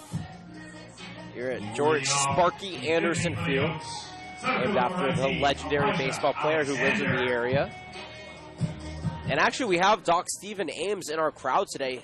The Pulitzer Prize winning journalist who taught at Pepperdine for over 40 years. Worked with Spark Anderson. Wrote a story, a profile on him that picked up nationally about 8 years ago. as Elijah Alexander digs in, takes a first pitch ball on the day for the UTRGV product. 1 for 1 with a walk and a single. Sparky Anderson, of course, a big proprietor in the area. The 1-0. Sliced up the middle, and that drops in the shallow center field for a single. The third hit of the day, or the second hit, I should say, third base running opportunity of the day here for Elijah Alexander. And the third time that he has led off an inning getting on base. The first, the third, and now the fifth here for those. Base number 4, Raymond Gomez. Good to see Alexander heating up a little bit here. He started off the season a little bit slow, but coming into his own, getting a little bit more comfortable, and that's really good to see at the top of your lineup. In the third, Alexander led off. Gomez and Ryan struck out on Lewis, grounded out, so they couldn't advance him around from first base. In the first inning, he was stranded on second. We'll see here if the Oaks can finally bring him around. Gomez bunts it. It's popped up, but it drops along the first base line. Wilson fields it, underhands it to Duarte at first, but the sacrifice works to perfection, and the Oaks get that game-tying runner in scoring possession at second base on the 1-3 sacrifice bunt. Left fielder number 34, Tyler Ryan. And that'll bring up the man with 2 first names, Tyler Ryan, on the day 0 for 2 with a strikeout looking and a strikeout swinging. From the University of the Pacific, the Tiger takes a couple of practice swings, shoulders the bat, now swings in a clockwise circle over his shoulder and cracks his bat. As that ball is hit to Earn at short. Earn bobbles it, fields it up to first, and beats Ryan by a step. That bat went right at him. That was the perfect cut. How about that? Right down the middle of that bat. Advancing from second to third, by the way, on the play was Elijah Alexander. And it might be time for a new bat for Tyler Ryan. A lot of times guys are scuffling. A small thing like a bat change can change your fortune. And of course, these guys playing in a wooden bat league over the summer are not used to that necessarily over the collegiate year. They're metal bats. You never really see a metal bat break. But you can see metal bats die. They'll lose their pop at times, and that's almost just as bad as a bat breaking if you're using a metal bat. So that must be what happened to all my metal bats when I played. Every single one of them. They all died, I think. Maybe that, or I just can't hit very well. I was going to say, I just don't think you can hit very well, but there's always something to blame. And I'm sure there's no blaming going on the mound right now as George Veranu has a conversation with his pitcher and his catcher, Borg and Wilson, respectively. I think he's just telling him you got to pitch around Brandon Lewis here. You don't want to give him something he can hit and tie the game with. You'd much rather face Bart West. Lewis had a home run yesterday, scored 2 in that home run. Ended up going 2 for 4 with a couple of runs scored, a walk, a stolen base, a flyout, and a ground out. Bucks have a pitcher up and warming in their bullpen. We'll get you who that is here in just a moment. On the day today, 1 for 2 for Mr. Lewis. The first pitch to him is in the dirt. Good block by Borg. Ball 1. 1 run, 5 hits, 2 errors so far for the Bucks. No runs, 4 hits, no errors for the Oaks. They're trying to warm up their offense in the middle part of this game. The 1-0 pitch, ripped on and missed. 1-1 the count. No game tomorrow, as we mentioned. We'll be back here on Friday, though, for a 4:30 start against the CCL SoCal Catch. That'll be the first of a 2-game series. If the series does move to Biola University on Saturday. 1-1 pitch is ripped down the line, and that, I believe, hit off the left glute cheek of Mr. Alexander at third base as he's holding it. But he gives Brandon Lewis a smile and says, you know what, if you do that again and make it fair, at least I'll score. That was a shot. 1 ball, 2 strikes, 2 away. Runner on third. Lewis trying to drive in that game-tying run. Wilson deals. Skied to right field. Very out of play. Into the parking lot. 1 ball, 2 strikes once again. On Saturday, we'll be at Biola University in La Mirada, California, about 2.5 hours southeast of here. I want to say yes. And I call that place the bird aviary or the baseball aviary because it is all netted around. The entire stadium is enclosed in nets, and they have nets going out over the parking structure, out of center field, as well as the 1-2 pitch is low, 2-2 the count. So I call it the baseball aviary because it is strongly reminiscent of a bird aviary, if you know what that is. Of course, as zoos and at national parks. They'll keep endangered birds to sustain them in these netted facilities. That's kind of how I see Biola University. A 2-2. Slapped over to short. Earn mishandles it as that ball goes into left field, and Alexander will come in and score. 3 errors in the game now for Tyler Earn, and the Oaks tie up the game 1-1 here in the bottom of the 5th inning. It is in his head. I'll continue to say it. And you feel for the guy at shortstop. Even as an Oak fan, you want to see the Oaks succeed. They just tied the game, but you never want to see a player go through some mental issues. It's happened to some of the best, defenders in Major League Baseball. It gets in their head, and they're never able to recover. They have to switch positions. Bart West checks in and takes the first pitch ball low and away.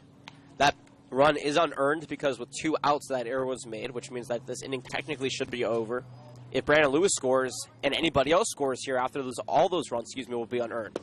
1-0 pitch, low and away, 2-0 the count. West on the day, 0 for 2. He was the guy who made Earn first make an error at short back in the 4th inning. The first of 3 that Earn has made today. Wilson toes the rubber and deals the 2-0. Slapped into left field for a single. Brandon Lewis will advance to second base, and Oaks now have a pair of base runners on. Oh, the throw. Oh, nope, they could not get him. That was way closer than it should have been, but the umpire was right there. Lewis was almost caught stranded off the second base. Nonetheless, though, the Oaks now have 2 hits on the inning and 2 runners on in a 1-1 ball game. Number 18, Michael Spears. 1 run, 5 hits for the Oaks. 1 run, 5 hits, 3 errors. That's the difference now for the Bucks in this ball game. The Oaks have walked twice. The Bucks have walked once. The Oaks have struck out 6. The Bucks have struck out 4. First pitch to Michael Spears is speared out to right field. Back at the track is Lathrop, and he'll make the catch finally for out number 3. Nonetheless, 1 run comes around that was unearned on 2 hits, 1 error, and 2 left on base. We're through 5 here from George Sparky Anderson Field in beautiful Thousand Oaks, California. All knotted up at 1, top of the 6th when we come back on the Oaks Broadcasting Network.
Top of the 6th inning. The Oaks were able to knot it up here at 1 apiece in the bottom of the 5th. Jairo Ramirez gets the call here to take the place of Eric Ma, who went 3 innings, give 1 hit, 1 walk, 3 strikeouts, no runs. Another great outing for the Whitman product on the season. Jairo Ramirez sporting the number 28 on his back from Glendale City College in 3 appearances, has a 7.11 ERA. and 6 1/3 innings pitched, 9 hits, 5 runs, 4 earned, 2 strikeouts. Check it out, 4 strikeouts and 2 walks. In his 4th appearance of the season, Gerardo is his full name, goes by Jerry with a G. And Griffin Hagan steps in and takes a first pitch ball. Check that. That's actually Kyle Soberano. Hagan was the last out of the top of the 5th inning. Soberano on the day is 2 for 2, looking to continue that here. He has a pair of singles and a run scored. The 0-1 pitch from Ramirez is cracked foul. 0-2 the count. 1 run, 5 hits for both teams. The difference on the scoreboard is the 3 errors by the Bucks. In their first year, technically, of existence, as the 0-2 pitch from Ramirez is in the dirt. Gets away from Sims, 1-2 the count. They've done pretty good, 5-0-1. They opened up the season playing the Academy Barons, and they won that game. Then they tied the SoCal Catch 7-7, beat the Ventura County Pirates, and took a pair of games against the Orange County Surf. 1-2 pitch up and away. Even the count 2-2. The first of 2 meetings between these 2 teams. The Oaks will play them once again on the 26th of this month. Crazy how we're already midway through June. A 2-2 pitch is a looping curveball that misses outside. 3-2 the count, but the movement on that was really nice. If he can find a way to locate that, it'll be an almost impossible pitch to hit. Full count now to Soberano, College of the Canyons. Ramirez offers. Popped out of play, and we'll do it again. Give you a reiteration of the Oaks field here for you in the top of the 6th inning. Michael Spears is in right, Elijah Alexander in center, Tyler Ryan in left, Bart West at first, Will Pickett's over at second, Tanner Wright occupies short, Raymond Gomez over at third, behind the dish, Drew Sims on the mound. The Oaks' 3rd pitcher of the day, Jerry Ramirez.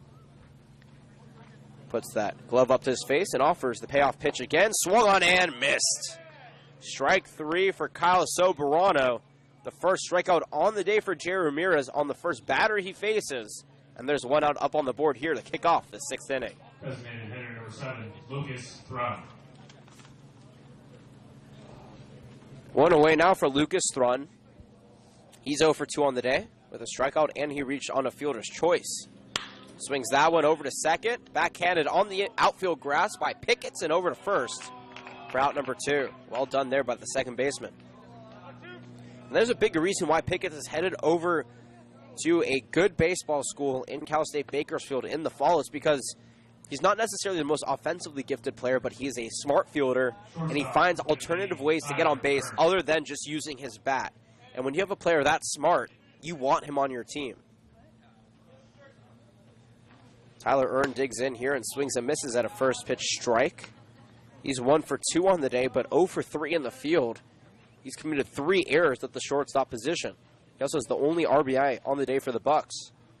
0-1 pitch, a 1 hopper back to the mound. Ramirez fields it, underhands over to West at first for out number 3. No runs, no hits, no errors. Nobody left on base. The Bucks go down in short order here. Top of the 6 is over. The Oaks will have the 6, 7, and 8 hitters due up on their half when we come back. All knotted up at 1 in the Oaks Broadcasting Network.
Back here in the bottom of the 6th inning.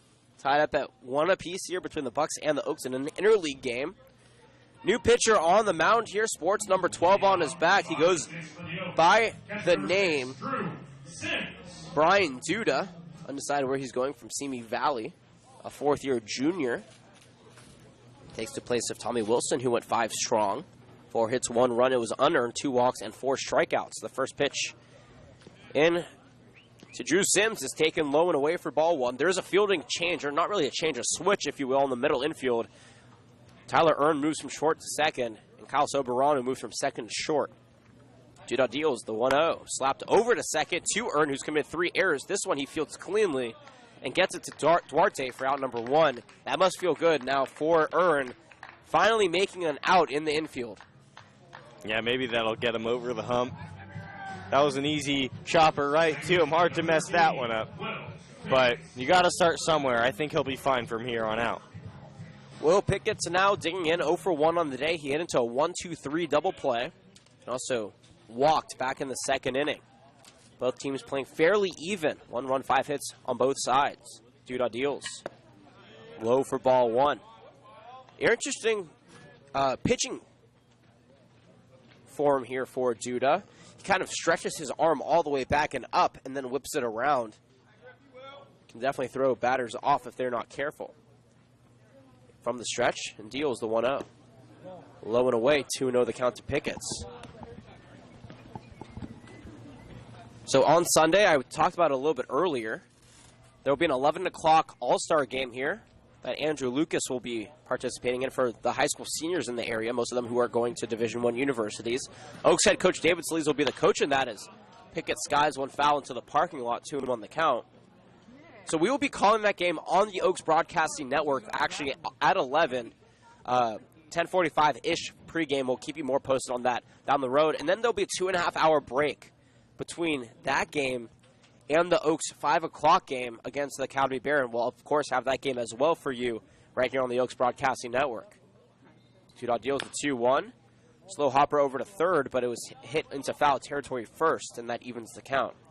So it's going to be a long day on Sunday, but it's going to be a lot of fun baseball. I highly, highly encourage you to tune in with us for that earlier game. Some of those high school players will likely be coming back to the area for summer collegiate play down the road, and it may be beneficial to start to understand and know some of these players before they come back. 2 balls, 2 strikes. Duda deals. Missing low and inside, ball 3, and for the 3rd time in this game, Pickett's in 3 at-bats has forced a full count situation. He is very good at that, but the important thing is now is what do you do? The first time he walked, the second time he hit into a 1-2-3 double play. We'll see here if he can recreate what he did in the 2nd inning. 3-2 pitch, slapped over to third on the second up. Hogan fields it cleanly over to first. A beautiful play out of third base for out number 2. And he thought it was out number 3 as he started striding towards the bench. Now he makes it look like he was going to the pitcher's mound. Very smooth out there at third base, Griffin Hagan for out number 2. And now we're at the number 9 hitter, Tanner Wright. He's 0 for 2 on the day. He's hit safely in every single one of the games he's played with the Oaks. That's 7 games. That streak in jeopardy here with 2 away in the bottom of the 6th. Duda deals. Skied into center field. Veering to his left is Glover, and he'll make the catch for out number 3. No runs, no hits, no errors, nobody left on base. The Oaks go down 1-2-3. Top of the 7th when we come back. 1-1 the score on the Oaks Broadcasting Network.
Top of the 7th in a 1-1 ball game. 7, 8, 9 are the final 3 innings. And for play-by-play of those final 3 innings, my broadcasting partner, Jordan Brenner. Thank you, Jonathan. Keaton Glover leading off against Jerry Ramirez. Here in the top of the 7th, we got a good one. Score tied at 1 as Ramirez's first offering of the inning is taken inside. Almost hits Glover. 1-0. A run on 5 hits for both the Oaks and the Bucks. The difference has been the 3 errors that the Bucks have committed compared to none for the Oaks. The 1-0 pitch is taken upstairs, 2-0. Ramirez flirting with 90 miles an hour. It's gone as high as 89 today. 2-0 pitch into Glover. Inside again, 3-0. Gotta find the zone here. The last thing you want to do, if you're Ramirez, is put the go-ahead runner on via walk. And he prevents that, at least on that pitch. Fastball in at the knees, 3-1.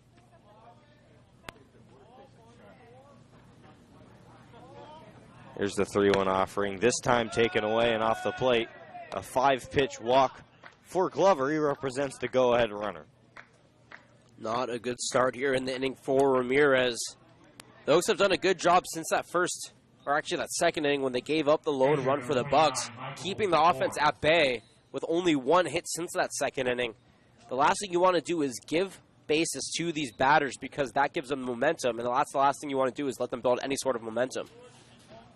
First pitch showing bunt is Borg. He hits it off of himself. So Glover will have to retreat back to first base, and the count is 0-1. Busy time in the sports world now. Major League Baseball heating up. NBA free agency heating up.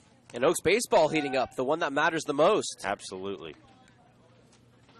Yeah, I think the headlines will be more for the Oaks than for LeBron James. The 0-1 pitch is also bunted. Foul again, 0-2. So in your professional sports analyst opinion here, Brenner, does LeBron James go to Los Angeles?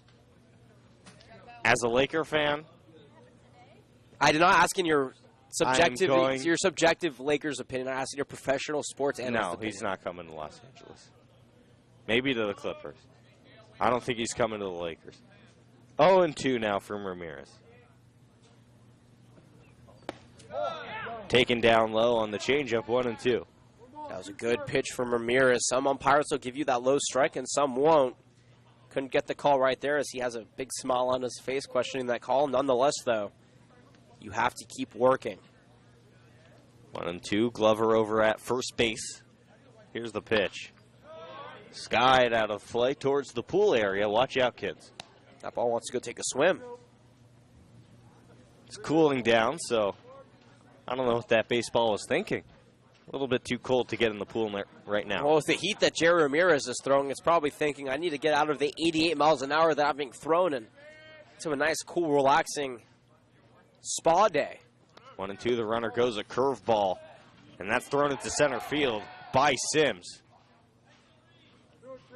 So a stolen base by Glover. He hits the second base. That looked like strike 3 to Borg, but the umpire didn't call it on the curveball. So the count is 2-2 to Borg. Glover over at second base with nobody out in the inning. And how about Sims struggling from behind the plate? He's been lucky that his fielders have been backing him up, and now 3 throws that have been off second base. 2-2 pitch taken down and in. Now 3-2. And that's a problem because if you can't show that you're consistent from behind the plate, then the team will run all over you. The other team will run all over you, and that's the last thing you want to do. If you're the Oaks right now, is allow, besides the confidence you already given them by getting a base runner on, is allow the other team to run on you. Full count, swung on and missed. Good pitch from Ramirez. His second strikeout of the game. And the eighth overall strikeout for the Oaks today. Kai Gomez digs in for his third official plate appearance. A base hit, a pop out, and a walk. Solis, I think, is talking with his catcher. We saw Sims shaking off that right hand. I didn't mention it because I didn't think there was anything to it, but Sims was shaking off that right hand after he tried throwing out the runner, Glover, from first to second. He heard it back on Saturday, as I do believe he's going to be pulled. He heard it back on Saturday against the Barons. He threw a ball that hit John Schall, who is the catcher, also the batter at the time, on that day, and he was pulled because he hurt his arm when his arm collided with the shoulder. So he's going to be pulled due to probably an injury. Like I said, he was shaking off that right hand, and that has to be a contributing factor to why his arm hasn't been accurate on these throws, and he's normally a very, very good placement catcher. But he will be pulled. And Bryce Vitt coming into the game, number 11 from Pierce College. The Oaks are somewhat deep, and they're expected to get another catcher. It's undisclosed, so I'm not going to say who it is, but the Oaks are expected to get another catcher in the next couple of weeks. That will really solidify this catching rotation, but the Oaks are still somewhat deep at catcher. They have Bryce Vitt and Zach Kamiko, who had a great day yesterday. Unfortunately, Bryce Drew, who is their best catcher on paper, still hurting from that Saturday injury. So Bryce Vitt coming in the game. He's going to take a few warm-up pitches. And that also hurts your offense here, Jordan, because Sims is 1 for 3 on the day, but overall still batting over .320. You take out a batter who's been batting pretty well overall so far this season. Yeah, that's going to hurt in the lineup, especially in a 1-1 game. He is not due up at the top of the inning. He grounded out in the last inning, but Bryce Vitt will take his place. Ramirez back on the mound. Facing Kai Gomez. First pitch to Gomez. Fastball. A little chopper over to first base. Bart West going to stop and tag the runner for the second out of the inning. The runner advances to third base. That is Keaton Glover. And now the go-ahead runner is only 90 feet away from scoring. And with a new catcher in, it's worth noting that a pass ball could score that runner. Maybe Vitt is a little bit rusty coming in. You want to make sure you don't bounce anything in the dirt too badly. First pitch, a curveball taken at the knees, 0-1. Jerry hasn't thrown a lot of that curveball here today. We're normally seen it in middle of counts or at the end of counts. He couldn't get a strike called earlier, so he hasn't gone to it mostly. Next pitch is lifted out of play. 0-2. Over to the netting out in right field.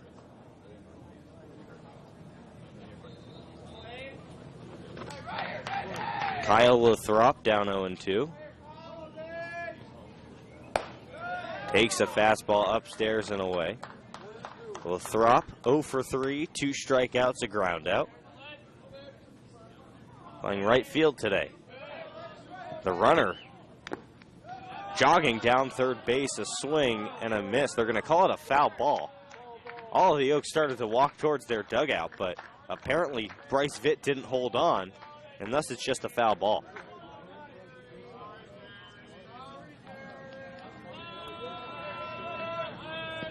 A lot of players from Glendale on the Ventura roster, and they're all giving Jerry some razzing right now. It's kind of funny. 1-2, 2 outs. Chopper over to third base, fielded over to first on the sidearm play. Good play by Raymond Gomez over to Bart West. The Oaks get out of it. No runs on no hits, no errors, and 1 man left on base. We are through 6.5 innings. 1-1 Oaks and Bucks. We'll be back for the bottom of the 7th inning, but first a short break here on the Oaks Baseball Network.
And for the bottom of the 7th inning, Elijah Alexander against Brian Duda.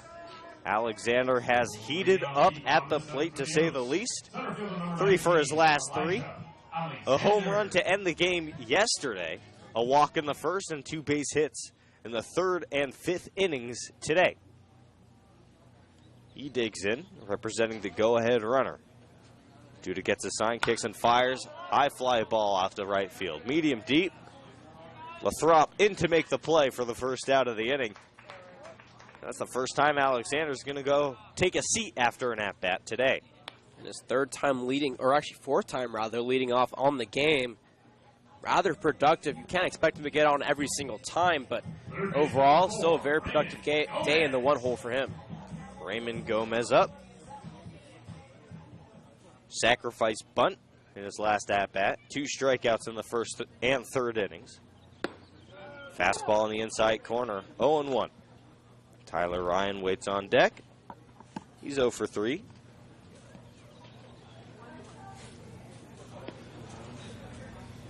Duda gets his sign.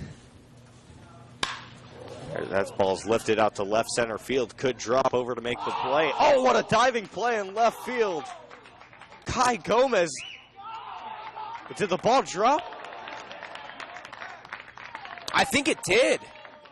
What a confusing play. The Bucks dugout going nuts. The ball dropped out in left field, and Gomez heads to second base on a double.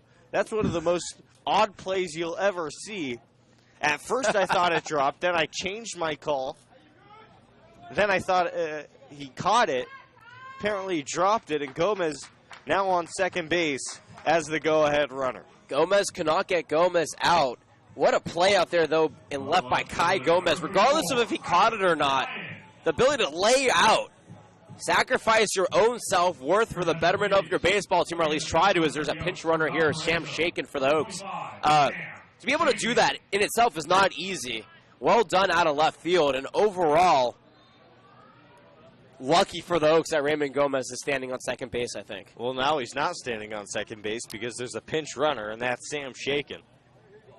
Getting some wheels out at second base is Coach Solis. Tyler Ryan trying to check in for his first hit. And a big spot here.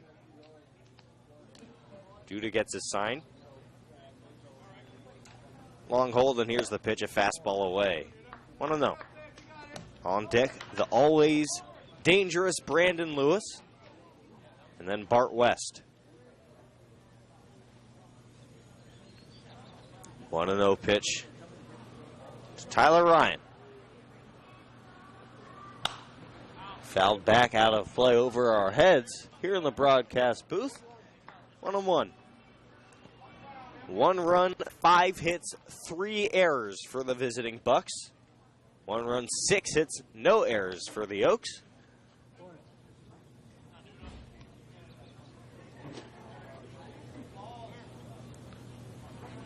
Duda offers. High fly ball out to shallow right field. Lathrop in, but Glover out in center makes the play for the second out of the inning. And if you're the Bucks here with Brandon Lewis coming up, I caution, and I'm sure head coach George Vernu also cautions to be very careful with Lewis. You don't want him to beat you here. You'd much rather give up the hit that surrenders the tie game to Bart West. And we're going to see a mound meeting between George Vernu and his pitcher, Brian Duda.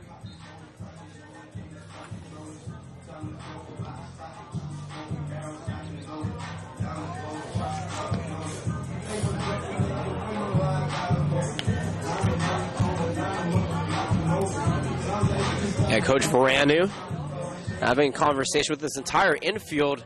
And it's more often than not that we've seen coaches, especially later in games with runners in scoring position, talk to their team about what to do with Brandon Lewis when he steps up to plate. Brandon spent over 29 years as a head scout for the MLB Scouting Association, or Barry Bureau, I should say. And now he's a Southern California area scout for the Bureau. Bureau, I should say. I'm really mispronouncing. Bureau. There we go. The Scouting Bureau. if I say Biru again, you can slap me.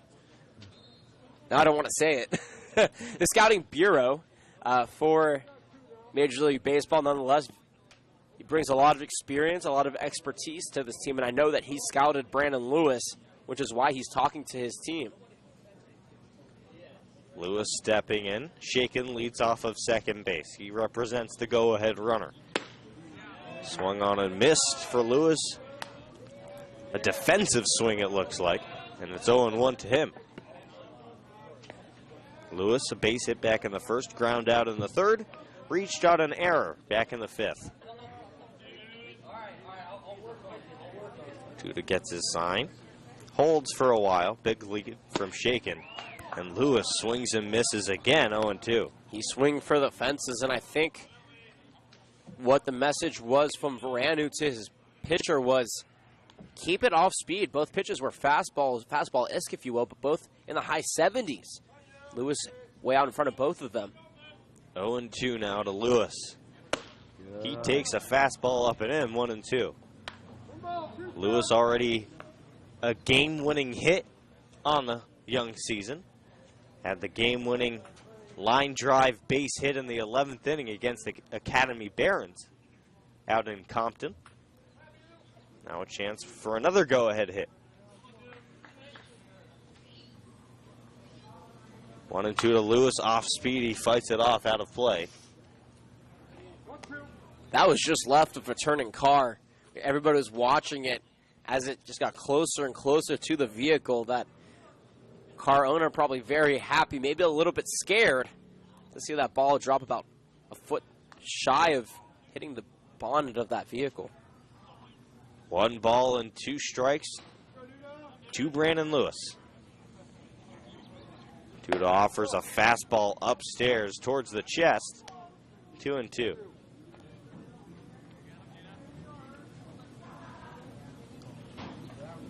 A tie game here in the bottom of the seventh inning.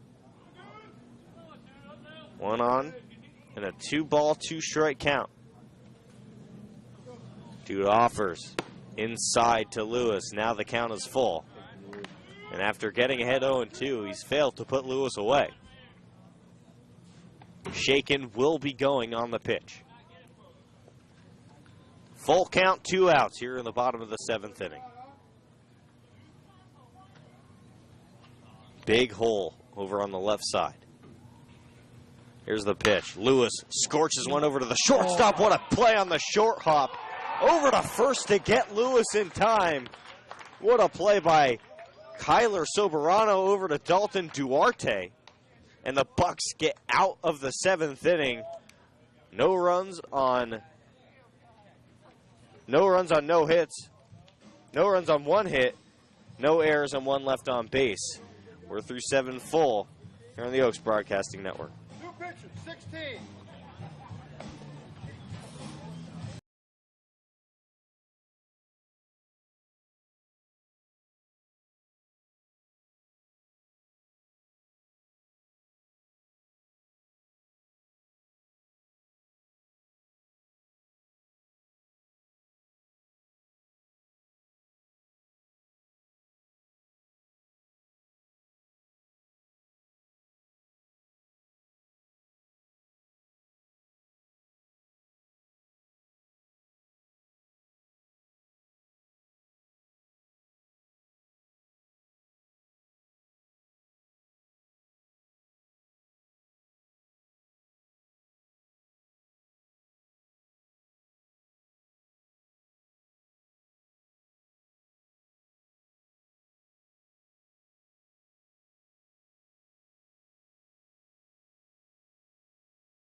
In for the top of the 8th inning, the big Dalton Duarte leading off against the new pitcher, Nick Ringcover.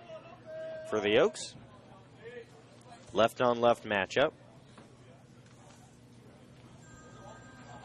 Ringcover sets for his first pitch of the game. Here's the offering. Swing back curveball, misses the plate inside. 1-0. Duarte 0 for 3 with 2 swinging strikeouts, a fly out to left field as well. There's the swing back curveball in there for a strike. 1-1. Started behind the back, it looked like, of Duarte. And a lot of movement right back to the inside portion of the plate. Another curveball taken upstairs, 2-1. Duarte 0 for 3 today. Lefty-on-lefty matchup. If they can stifle his offensive power here and get through this middle part of the order, they'll be in good position in the bottom half to try and take the lead. 2-1 pitch. It hits Duarte on the arm. He slams his bat, clearly in some pain. But he heads to first base as the go-ahead runner. Third baseman number 34, Griffin Hagan. Griffin Hagan stepping in. His 4th at-bat, 0 for 3 so far. 2 grounds out, 2 ground outs, and a strikeout looking back in the first inning.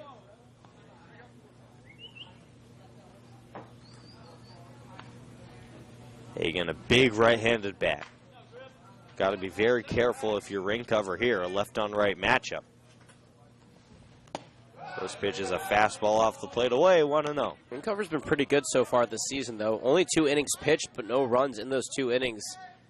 So it's only given up.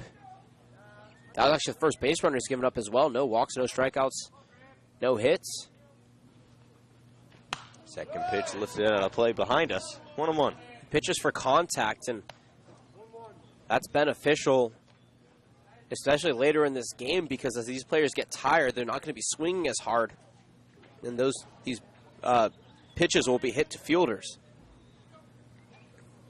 1-1 now. Duarte taking a very modest lead at first base. And the pitch is taken inside, 2-1. No action in the Oaks bullpen. This looks to be Ringcover's inning. But that could change in a flash if Coach Solis wants it to. Throw over to first. Duarte slides back in awkwardly but safely as well. Getting some cheers from his own dugout. Got back in time. 2-1 Ringcover. In there, called a strike, 2-2 to Hagan. Kyle Soberano on deck. He has 2 base hits today. 2-2, nobody out. Duarte off of first. Ringcover checks him, now offers. Awkward swing, but fouled off and fought off. A really good pitch from Ringcover there, right on the hands of Hagan. He looks a little bit shaken up. Fouled it off of his leg, it seems. But he'll step back in there, no problem. No win now, it looks like. Maybe a slight breeze out to right field. Good for the right-handed hitter. Hagan awaits the 2-2 offering. Tries to run a curveball back over the middle. Started it well away. Ringcover missed. The count is full. Good chance Duarte is running at first base on the pitch.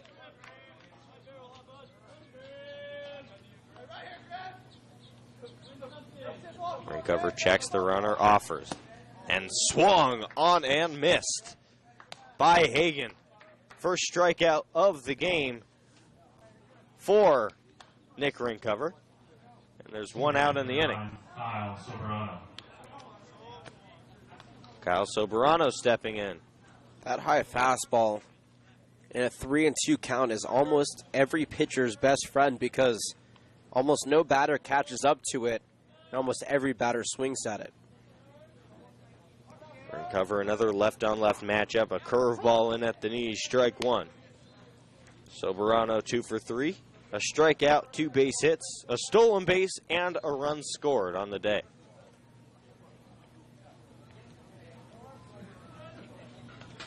Ring cover appears in for a sign from Vitt. Kicks and fires. A fastball, maybe a curveball upstairs. Either way, a big swing and a miss. 0-2.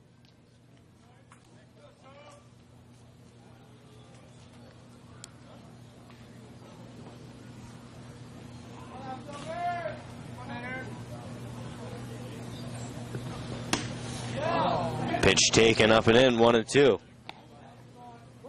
Looks like a fastball slider changeup combination for ring cover.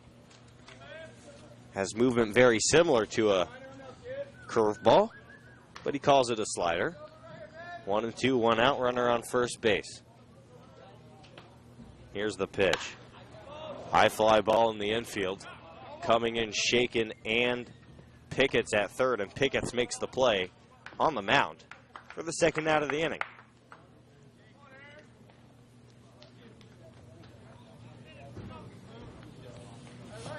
Digging in Lucas Thrun. Designated hitter number 7, Lucas. He's 0 for 3 today from Whitman College, the DH. Strikeout, 2 groundouts. And it looks like the Bucks have been stacking their lefties a little bit too much. A lot of left-on-left matchups for ring cover. Fastball line back to the netting behind home plate, 0-1. And that's a good spot here for the Oaks to hold them with all these lefties coming up, because then you have an opportunity to try and take this game. Though both teams have lacked offense here late in this ball game. 0-1 pitch. Thrown a ground ball through the hole on the right side, in for a base hit. Duarte holds at second base, thrown over at first, and a 2-out knock puts a runner in scoring position for the Bucks.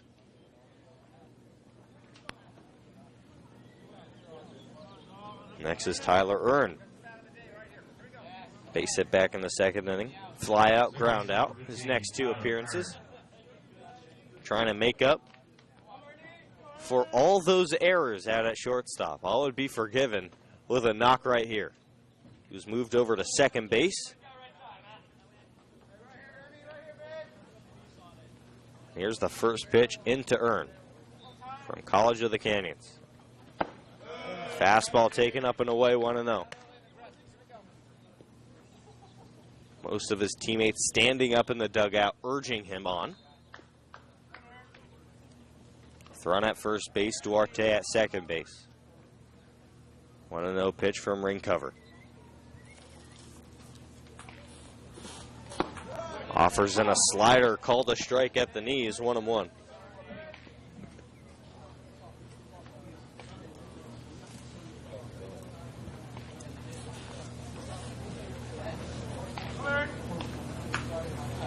One on one, 2 outs. Ring cover. Gets set for the 1-1 offering. Another slider, another strike at the knees, 1-2.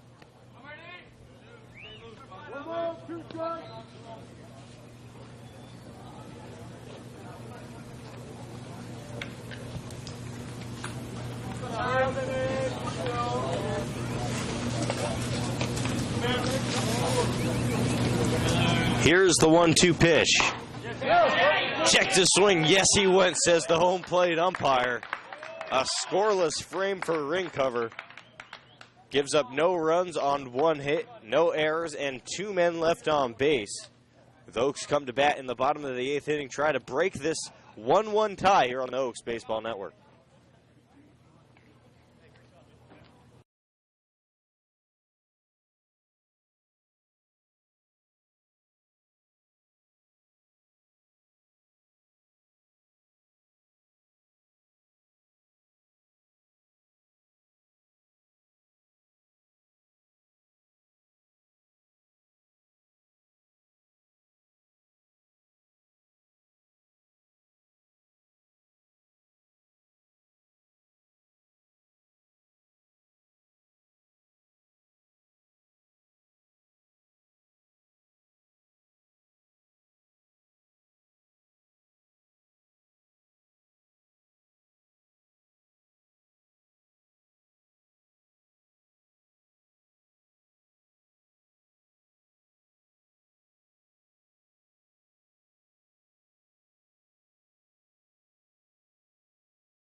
Bart West leads off the bottom of the 8th inning. A 1-1 tie. First baseman, number 26. And I'm sure every Oaks player would like to get West on base so they can break this scoreless tie and get Angus Denton in for the save in the 9th inning. He's warming up in the Oaks bullpen. First pitch to West on the ground, left side fielded, but in foul territory. 0-1. Still Brian Duda on the mound.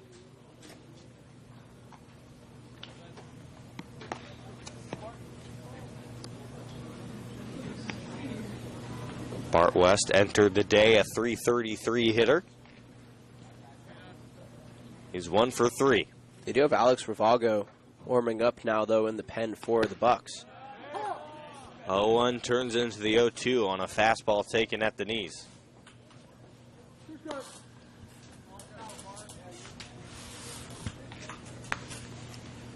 Oh, and 2 now to West. Duda gets a sign, kicks, and offers. Hanging curveball. West ducks out of the way. 1-2.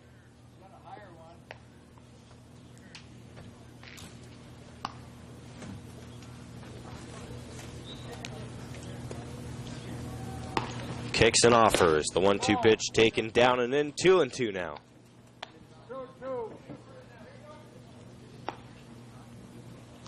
A little quiet here at the campus of Cal Lutheran University, even more than usual. 2-2 into West. Lined hard down the left field line, but foul. Good swing from West. He got a hanging pitch elevated, turned on it, but just a little bit early. Michael Spears on deck for the Oaks.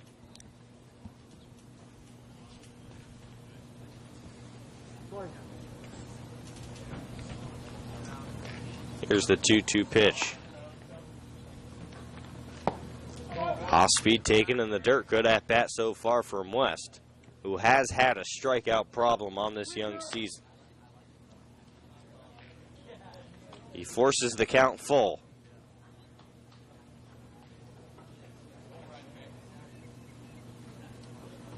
Three-two offering taken away, and West gets on base to start off the inning. Just what the doctor ordered. West represents the go-ahead run. He's aboard here to start off the 8th inning. Right fielder number 18, Michael Spears. Big walk here for the Oaks. They're trying to push that go-ahead run across and hope that they can hold on in the top half of the 9th to win the game, though. The Bucks have overall been pretty solid composure-wise. First pitch almost hits Spears in the hand. By the way, that was Bart West's 6th walk of the season. Very good number early on. Spears yet to get his first hit as a Conejo Oak. 1-0 pitch. Dribble over to the left side. Snagged by Elijah Alexander with one hand out in the dugout. That man is one of the most athletic people. He's a wizard in the field and now in the dugout defensively. He is something else. 1-1. West taking a reasonably sized lead off of first base. Duda gets a sign. Kicks and whips. Lifted out to left center field. Over to have a look is Gomez. He makes a running play, and West has to go back to first base for the first out of the inning. And Michael Spears cannot buy a hit at this point. Another good solid contact hit right there, but right into the glove of Gomez. This is the 4th inning of 8, so half the ball game where the Oaks have gotten a base runner on to lead off the inning, and so far, the other 3 times they have failed to get that base runner around. One away now, they are in danger of doing that once again here in the top, or the bottom, I should say, of the 8th. No balls, no strikes. To Bryce Vitt, the new hitter. He takes a fastball in at the knees, 0-1. And it seems, at least in my view, when the game gets a little bit stagnant, as a manager, you want to maybe manufacture a run. 0-1 pitch to Vitt. Takes a fastball upstairs, 1-1. Right. Small ball may be the way to do it here, but as we get to the latter part of the order with Vitt, Pickett, and Wright, if that lineup does stay the same, it'll be interesting to see, as it actually looks like Shaken will be on deck and Pickett's in the hole. It'll be interesting to see if the small ball tactic works. 1-1 taken in for a strike. 1-2.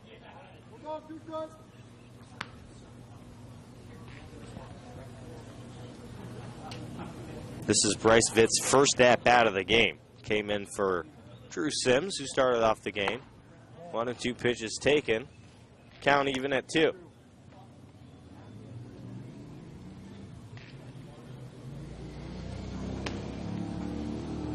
Sam Shaken standing on deck. 2-2 offering with a man off at first. High fly ball in the infield. First baseman Duarte makes the play in foul territory for the second out of the inning. 2 outs now, and how about for the 4th inning? The Oaks are in danger of stranding a runner, the leadoff runner on base. If you are head coach Delise, you cannot be happy about that because this team has had opportunity after opportunity. They've stranded 9 runners on base so far in this game, and they've only put up 1 run to show for it. That is not a good sign. They've also drawn 3 walks, and all 3 of those walks have been all for naught. Actually stepping in is Michael Tillman pinch hitting. He takes a fastball on the corner. Called a strike, 0-1.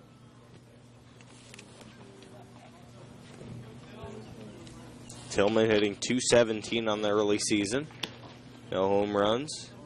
2 RBIs. 0-1 is fouled back to the screen, 0-2.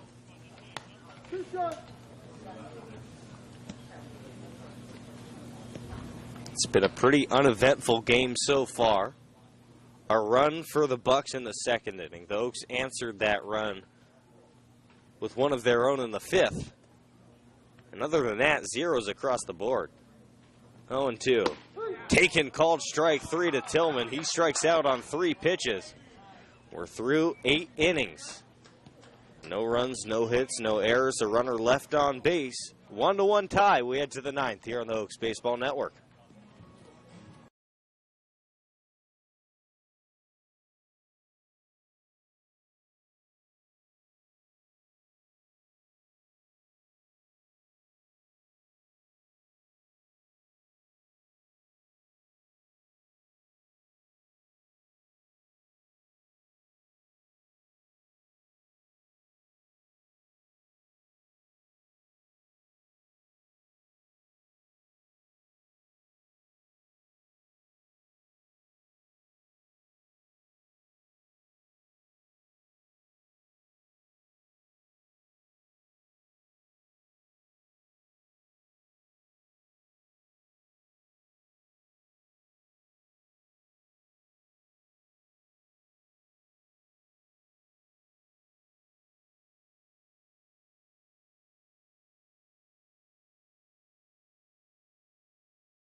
The top of the 9th for the Bucks. The top of the 9th inning. Number 27, Keaton Glover.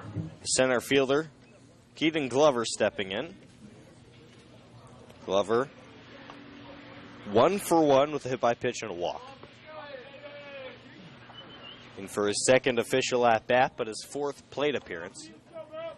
Next up for the Bucks, Michael Borg, and then Kai Gomez, the top of the order. Nick Ringcover still on the mound. First pitch, looper over to short, or the second baseman. Tanner Wright over to Bart West at first base for the first out of the inning. Quick out for Ring cover, that's exactly what he needed. And the umpire inspecting the baseball. You think there's a little bit of pine tar on there? Attention, please. No, I'm just kidding. Nobody's using pine tar in the CCL, I promise that. Number 3, Probably just Tyler Dietrich. talk about something that's blown out a little bit or dead. Sometimes baseballs get that way as well.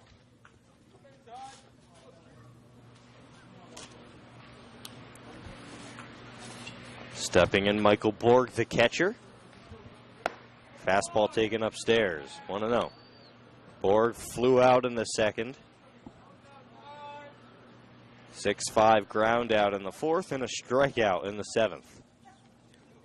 1-0 pitch, ring cover slapped into left field for a base hit for Borg. He's on base, much to the delight of the Bucks dugout.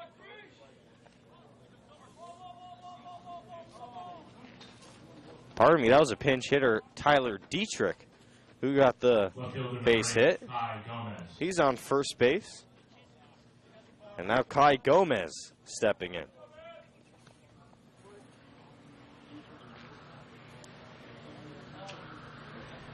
Gomez a base hit in the first inning. Walk in the fifth. Ring cover. Sets and fires. Gomez showing bump but pulls back 1-0. Tyler Ryan was ready at third base. Charged all the way home in anticipation of the bunt. Ring cover throws back to first base to check on Dietrich. To no avail. Outfield straight away. A little bit more shallow than normal. Facing Gomez, not a lot of power out of the leadoff spot. Takes a slider up and in, 2-0.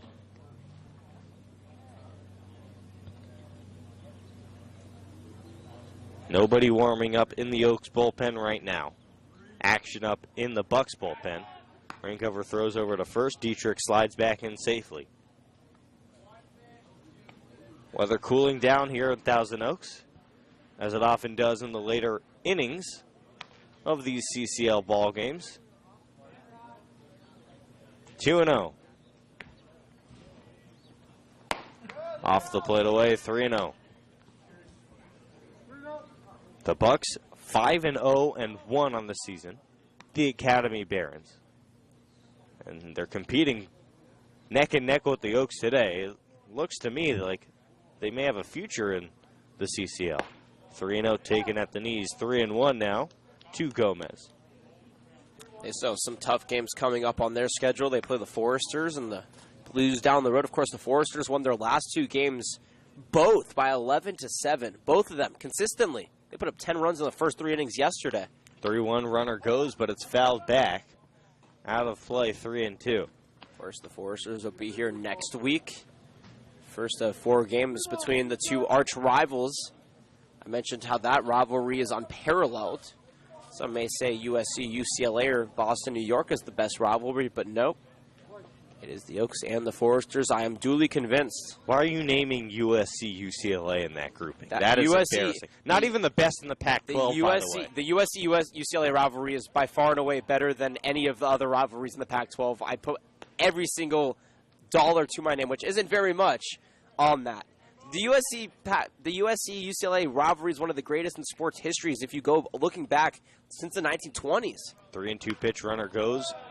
Lifted out of play to the left side. 3-2 again. And Jonathan, I'm very sorry, but you're just wrong there. Callan Stanford is historic. Callan Stanford is not a greater Listen to me, rivalry I'm than not- USC and UCLA. I'm naming other sorry. ones. I'm naming other You're ones. naming other ones, but they're not a greater I'm greater building rivalry. up to naming a better one. If you say Oregon-Washington is greater, Oregon-Washington's a good rivalry. it's a good as well. rivalry. It is not UCLA-USC, though. Full count to ring cover. Offering on the ground to the third baseman, fielded by Ryan over to second base, but it's thrown into right field. Both runners will be safe. Gomez on first base, Dietrich over to second base. And the Bucks threatening seriously here in the top of the 9th inning. That's going to be an error on the throw by Tyler Ryan. Ryan, naturally an outfielder, got moved to third base in this inning, and on the first grounder that he saw, unfortunately couldn't initiate the double play. That's the first fielding error for the Oaks on the season. Or, excuse me, not on the season, on the day. Wow. This is the 5th on the season for the Oaks. Coach Solis wishes. 5, though, through the first 8 games is really not too bad. As it looks like Ring Cover's day is done, and Angus Denton will come on in. Angus Denton is coming in, and while we wait, let's get back to that rivalry talk. You know, I concede to you, USC-UCLA may be the best in the Pac-12. I don't think they're. Wait. First, before you let me? No. Because first, you originally said that they were. What were you going to say was greater? In my opinion, Oregon-Washington is just as good.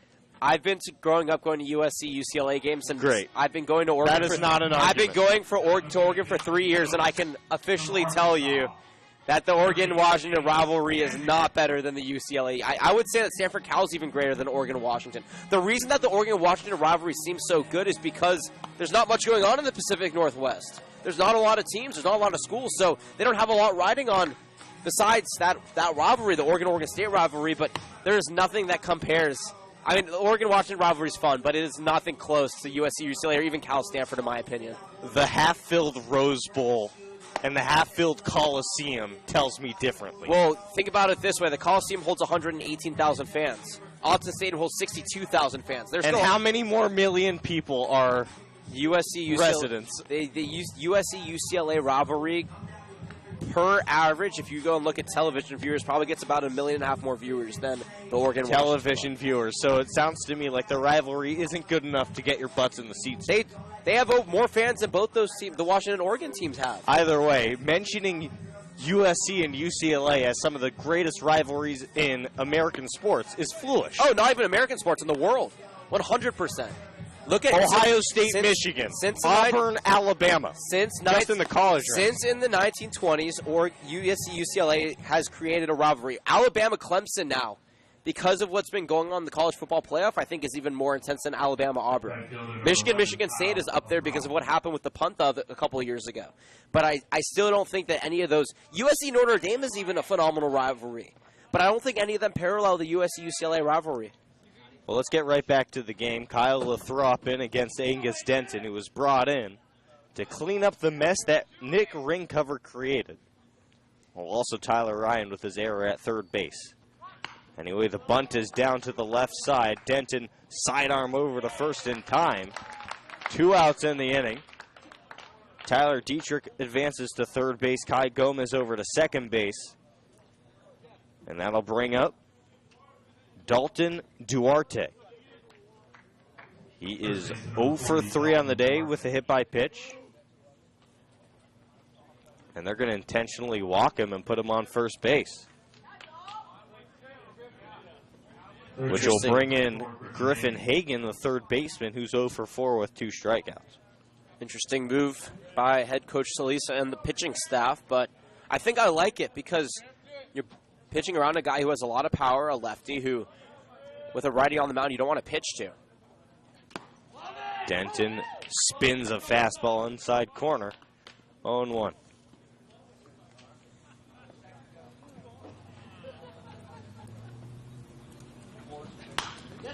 0-1 is fouled back out of play. 0-2. I still can't get over the fact that you think UCLA... Notre Dame USC is ranked the number 2 college rivalry of all time. How about that? 0-2. Bases loaded, 2 outs. Denton kicks and fires. A slider fought off and fouled. Out of play to the right side. 0-2 again. Well, we're going to put a pin in this conversation. We'll come back to it in another broadcast, but...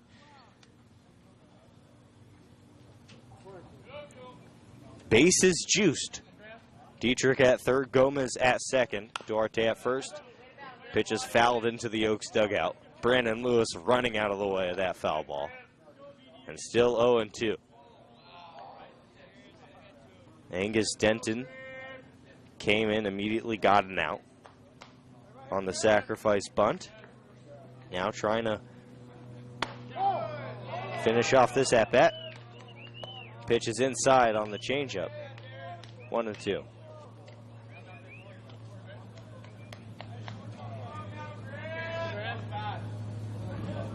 1-2 now to Hagan. Denton kicks and fires. Hagan, high fly ball out of play. Right field side. 1-2 again. This is an important spot for Angus Denton, a man who has been stellar as the Oaks closer this season, trying to keep this offense for the Bucks at bay, one strike away from doing it. 1-2 pitch. Denton, a fastball up and in, now 2-2. Coach Solis deciding to intentionally walk Duarte, the first intentional walk issued by the Oaks this year. 2-2, 2 outs. Fastball lined through the right side, a base hit. Dietrich scores. Gomez around third. He scores. Duarte over to third, and Griffin Hagan breaks the tie with a 2 RBI base hit to right field here in the 9th. Wow. What a way to rally here if you're the Bucks. A slow part of the middle game, or slow middle part of the game for you, and then all of a sudden you erupt with 2 big runs with 2 away. Both those runs, of course, go to ring cover, but if you're Denton, you are not happy about that result either way. Crushing blow to the Oaks team. First pitch from Denton into Soberano, upstairs 1-0. Both of those runs will be charged to ring cover. Maybe not with the error. Maybe 1 run earned. As the 1-0 pitch is swung on and missed, 1-1. No, you're absolutely right. I completely forgot about that error. That was unaccounted for. So, indeed, 2 runs come around under his command, but only 1 is earned. Runners at the corners. Soberano and the Bucks trying to tack on another. 1-1. Chopped over to the middle. Fielded by Wright, who tags second base to end the inning. But first, 2 runs on 2 hits, 1 error, and 2 men left on base. 3-1 Bucks. They take the lead here in the 9th. The Oaks, 1 more shot in the bottom half of the inning. Stay right where you are here on the Oaks Baseball Network.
Three.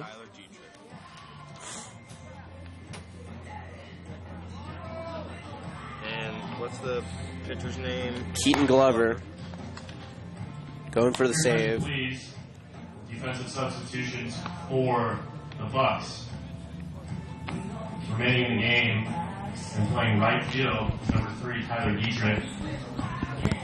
Moving from left field to center field, number 8, Ty Gomez. Coming into the game to pitch, or to catch, excuse me, from Marymount, California University, number 23, Anthony Parisi. Oh, 23, there's a new catcher. Anthony Parisi. Parisi. Remember that guy that came up to us, Collins, on the Barons? They both go to school together. Or was it called? Oh, Wilson. No, Wilson.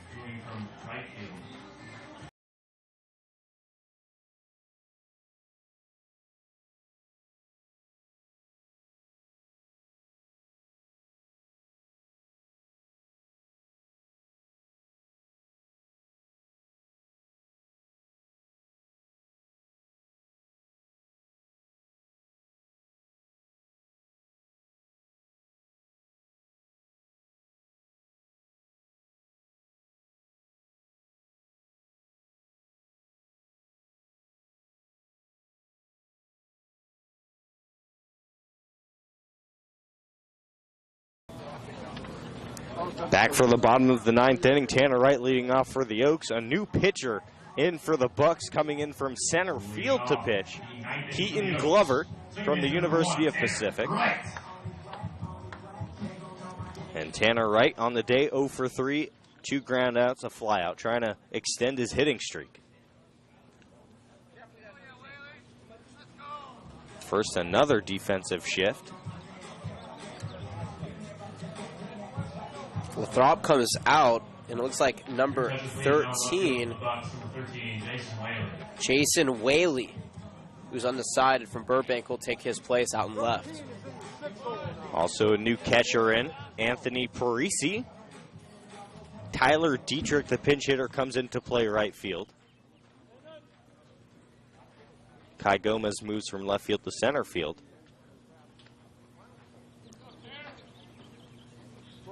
And Tanner Wright steps in. His job is to get on base for Elijah Alexander. First pitch at the knees, called a strike, 86 on the gun. An 0-1 to Wright. Enter the day with an average over 400. Certainly came down a bit under that very high number. Glover gets a sign line through the left side. A base hit for Tanner Wright. He gets on base. And don't go anywhere if you're an Oaks fan, because Elijah Alexander can produce very, very loud sounds, as we've seen all year long. And that, by the way, Tanner Wright, he has hit safely in 7 of the 7 games he has played this season. That is a nice little streak. He is good for second in the CCL, currently in batting average behind a fellow on the Foresters, but everything is all relative right now. As the season begins to pick up, those averages will start to even out, and we'll actually get a clear idea of who, regardless of the team and where they've been hitting, who are some of the best tonight. But I think Tanner Wright's right up there. Elijah Alexander digs in. Swung on and missed on the first pitch, 88 sinking away from him. 0-1. Alexander has had a really good day so far. Base hit to center field. Base hit in the third as well. A walk in the first. Flew out his last time up. Right. Pretty aggressive lead at first base. Pitch to Alexander, line back to the screen, 0-2. And it's interesting because Glover played 34 games for the Pacific Tigers. He didn't pitch in any one of them. He actually played very well, batted .253. Check that, .257. 12 RBIs. Did strike out 28 times, though. Sam Shakin is on deck. 0-2 to Alexander. Glover checks the runner, kicks and fires. Swung on and missed by Alexander. He strikes out. He's disappointed. He'll head back to the dugout. But the Oaks still a fighting chance. With Sam Shakin up, plenty of power from the right side for Shakin. Has not had the best year, but what a better time to break out than now for Sam Shakin. He's trying to reproduce that batting average that saw him hitting last year at .323 for this Oaks team. And what a better way to start off trying to reach that average than first here. Pitch on the corner to Shakin, 0-1. Glover throws pretty hard from the right side, especially with how much throwing he's done in center field already today. That pitch registering at 89 miles an hour on the gun. Right off of first base, Glover gets his sign and offers. Foul back to the screen, 0-2. And Glover does not mess around. He gets ahead and counts. He throws strikes. The Oaks are going to have to hit him if they want to get back in this game. Has not recorded an inning pitched in his collegiate career at Pacific. It's interesting that he's coming in here, but you know what? He's ahead in the count. He has an out up on the board. He is currently answering the bell in a much-needed save situation. 0-2 to Shakin. He fights that one off. Hit well out of play towards the pool area. 0-2 again. And we have not seen off-speed from Glover yet.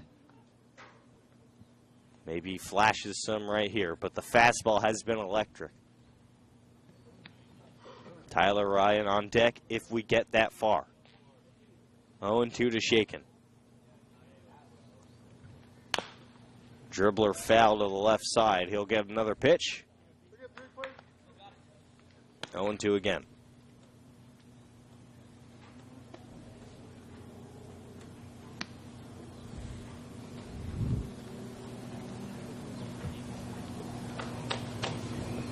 The entire Bucks bench is standing up in the dugout.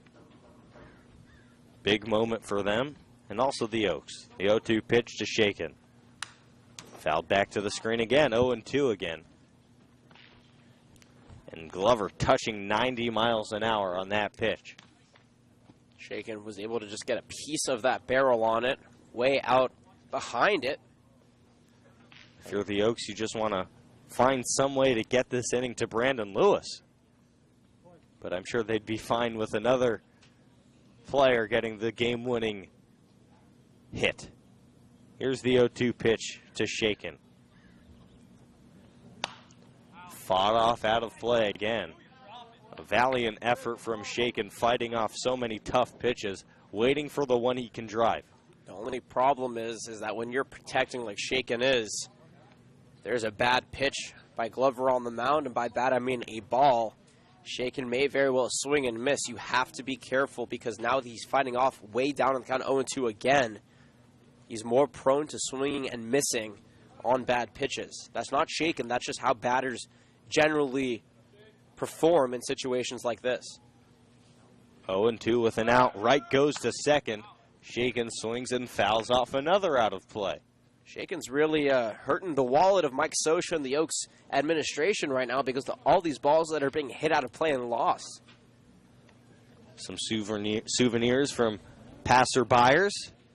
A beautiful Wednesday evening at Kowloon. 0-2.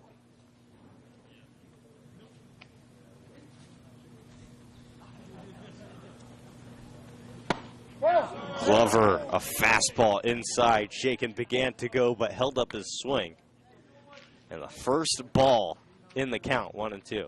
That was scary. Shaken giving a little bit of a smile there. Happy that he didn't end up committing to that pitch. That pitch was very close, though, to painting that inside corner. Flirting with danger. 1-2. Right off of first base. Here's the pitch. Right goes, and that's a base hit line to right field. Right around second. He's headed to third safely.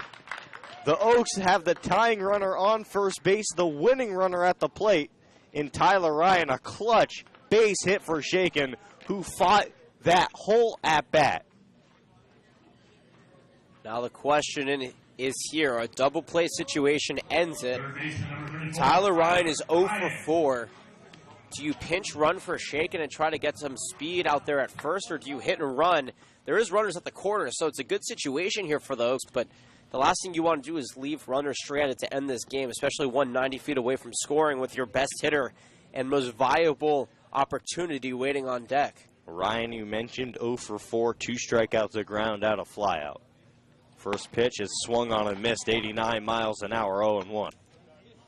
And it should be mentioned, a double play would end the game.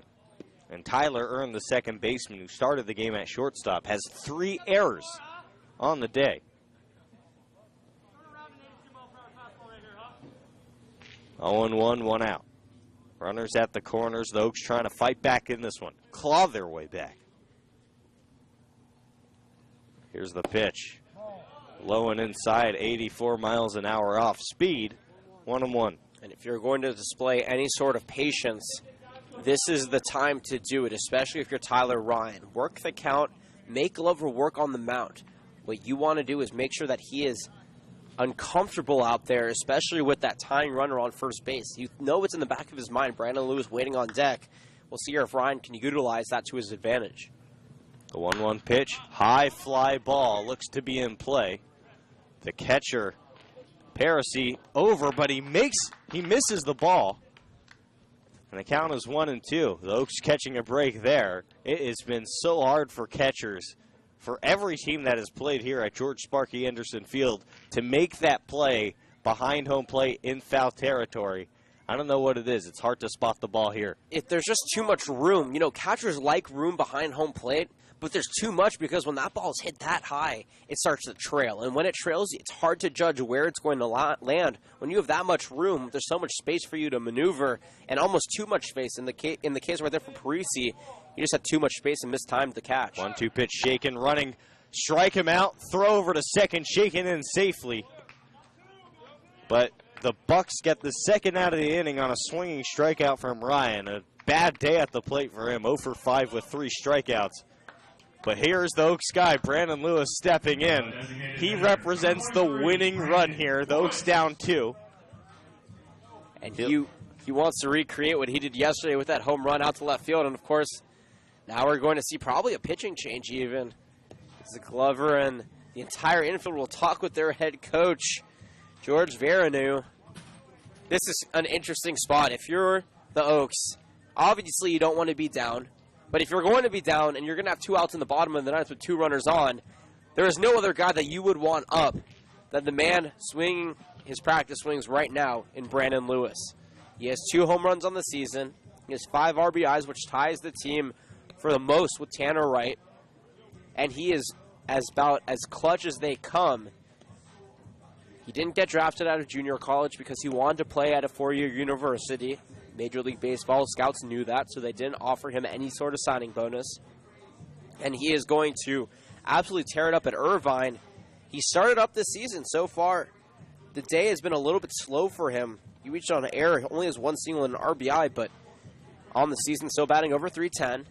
Still doing the Brandon Lewis things that we've been accustomed to him doing, that game-winning RBI single back on Saturday in the 8-7 win in 11 innings. He knows what he needs to do. He knows how he needs to do it. He just needs to execute. And Keaton will remain in the game. Brandon Lewis digs in. Shaken on second base. Tanner Wright on third base.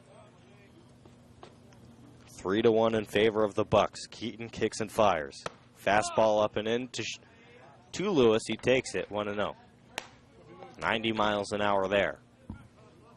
3 runs on 8 hits, 3 errors for the Bucks.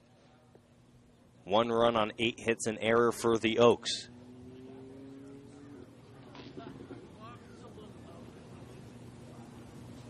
One 1-0 pitch. Lewis waiting, trying to produce a big moment here for the Oaks. 1-0 inside again, almost hits him. The catcher almost loses the ball, but he maintains possession. 2-0 now to Lewis. And I'd be very careful pitching to Lewis here. You almost don't want to give him a pitch to hit and put the winning run on base to face Bart West if you're the Bucks here. You don't want to face Bart West. Bart West has gone on base 3 times today. But you don't want to pitch around Brandon Lewis either. Catch 22 here for the Bucks, and now behind in the counting for Brandon Lewis. This is a perfect hitter's count for you. 2-0 pitch to Lewis. On the outside corner, 2-1, a run back 88 mile an hour fastball.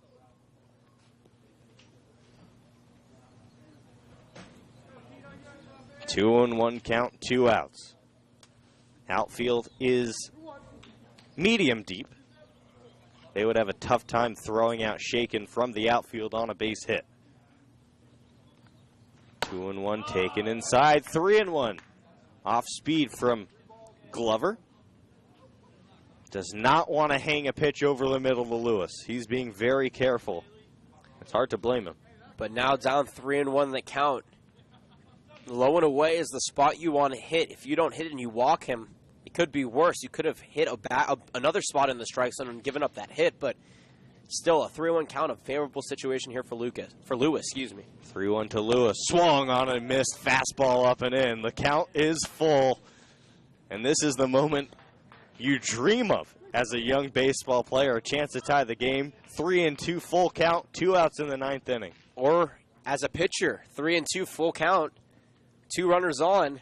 And you have the opportunity to get the best player in the game out right now.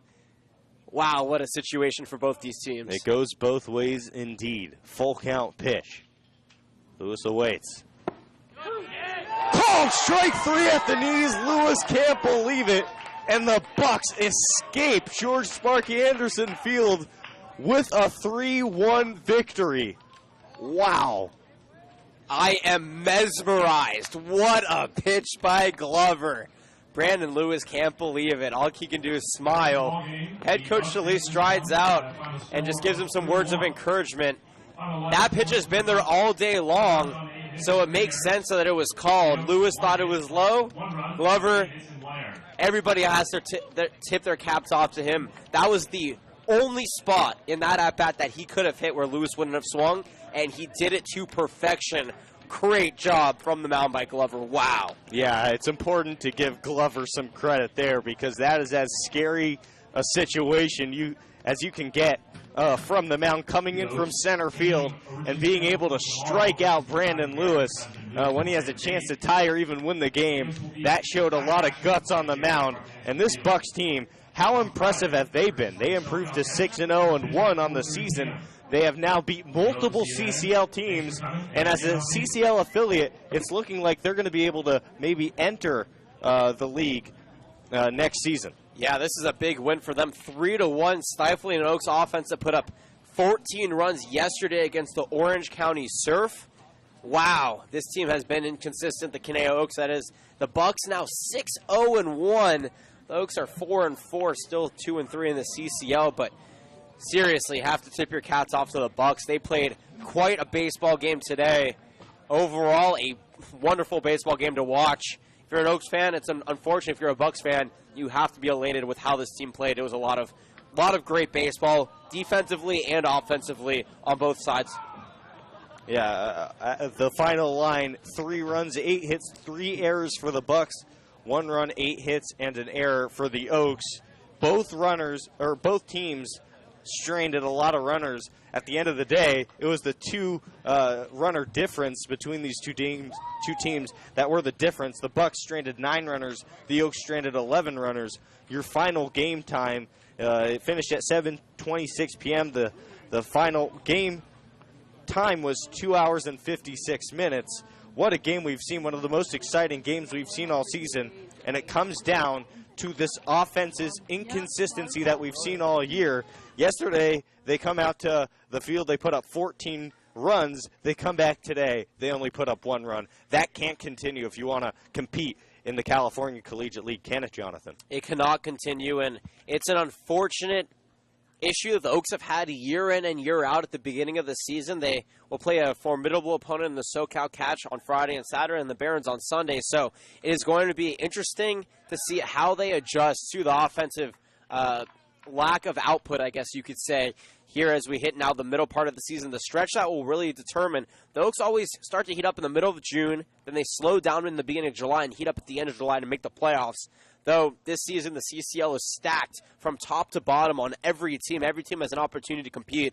So a lackluster offensive showing or a lackluster offensive inconsistent showing is not going to get you wins here in the CCL. By the way, we'll give you the losing pitcher. It's Jonathan Lavallee. The winning pitcher is it's Tommy Wilson, and the save goes to Glover. Jordan, it's been a fun game. Yeah, it has been, and we thank everybody for listening. I just want to remind everybody, by the way, there is no game tomorrow that says on the schedule against the Academy Barons. That game has been moved to July. So we have a day off tomorrow, but we'll be back on Friday. Yeah, we'll see you back on Friday, a 4:30 first pitch here. It was an exciting game. The Bucks escaped with a 3-1 lead. Thank you for everybody who listened to us. My broadcasting partner, Jonathan Rifkind, on production, Sean McKinnon. Have a wonderful Wednesday evening.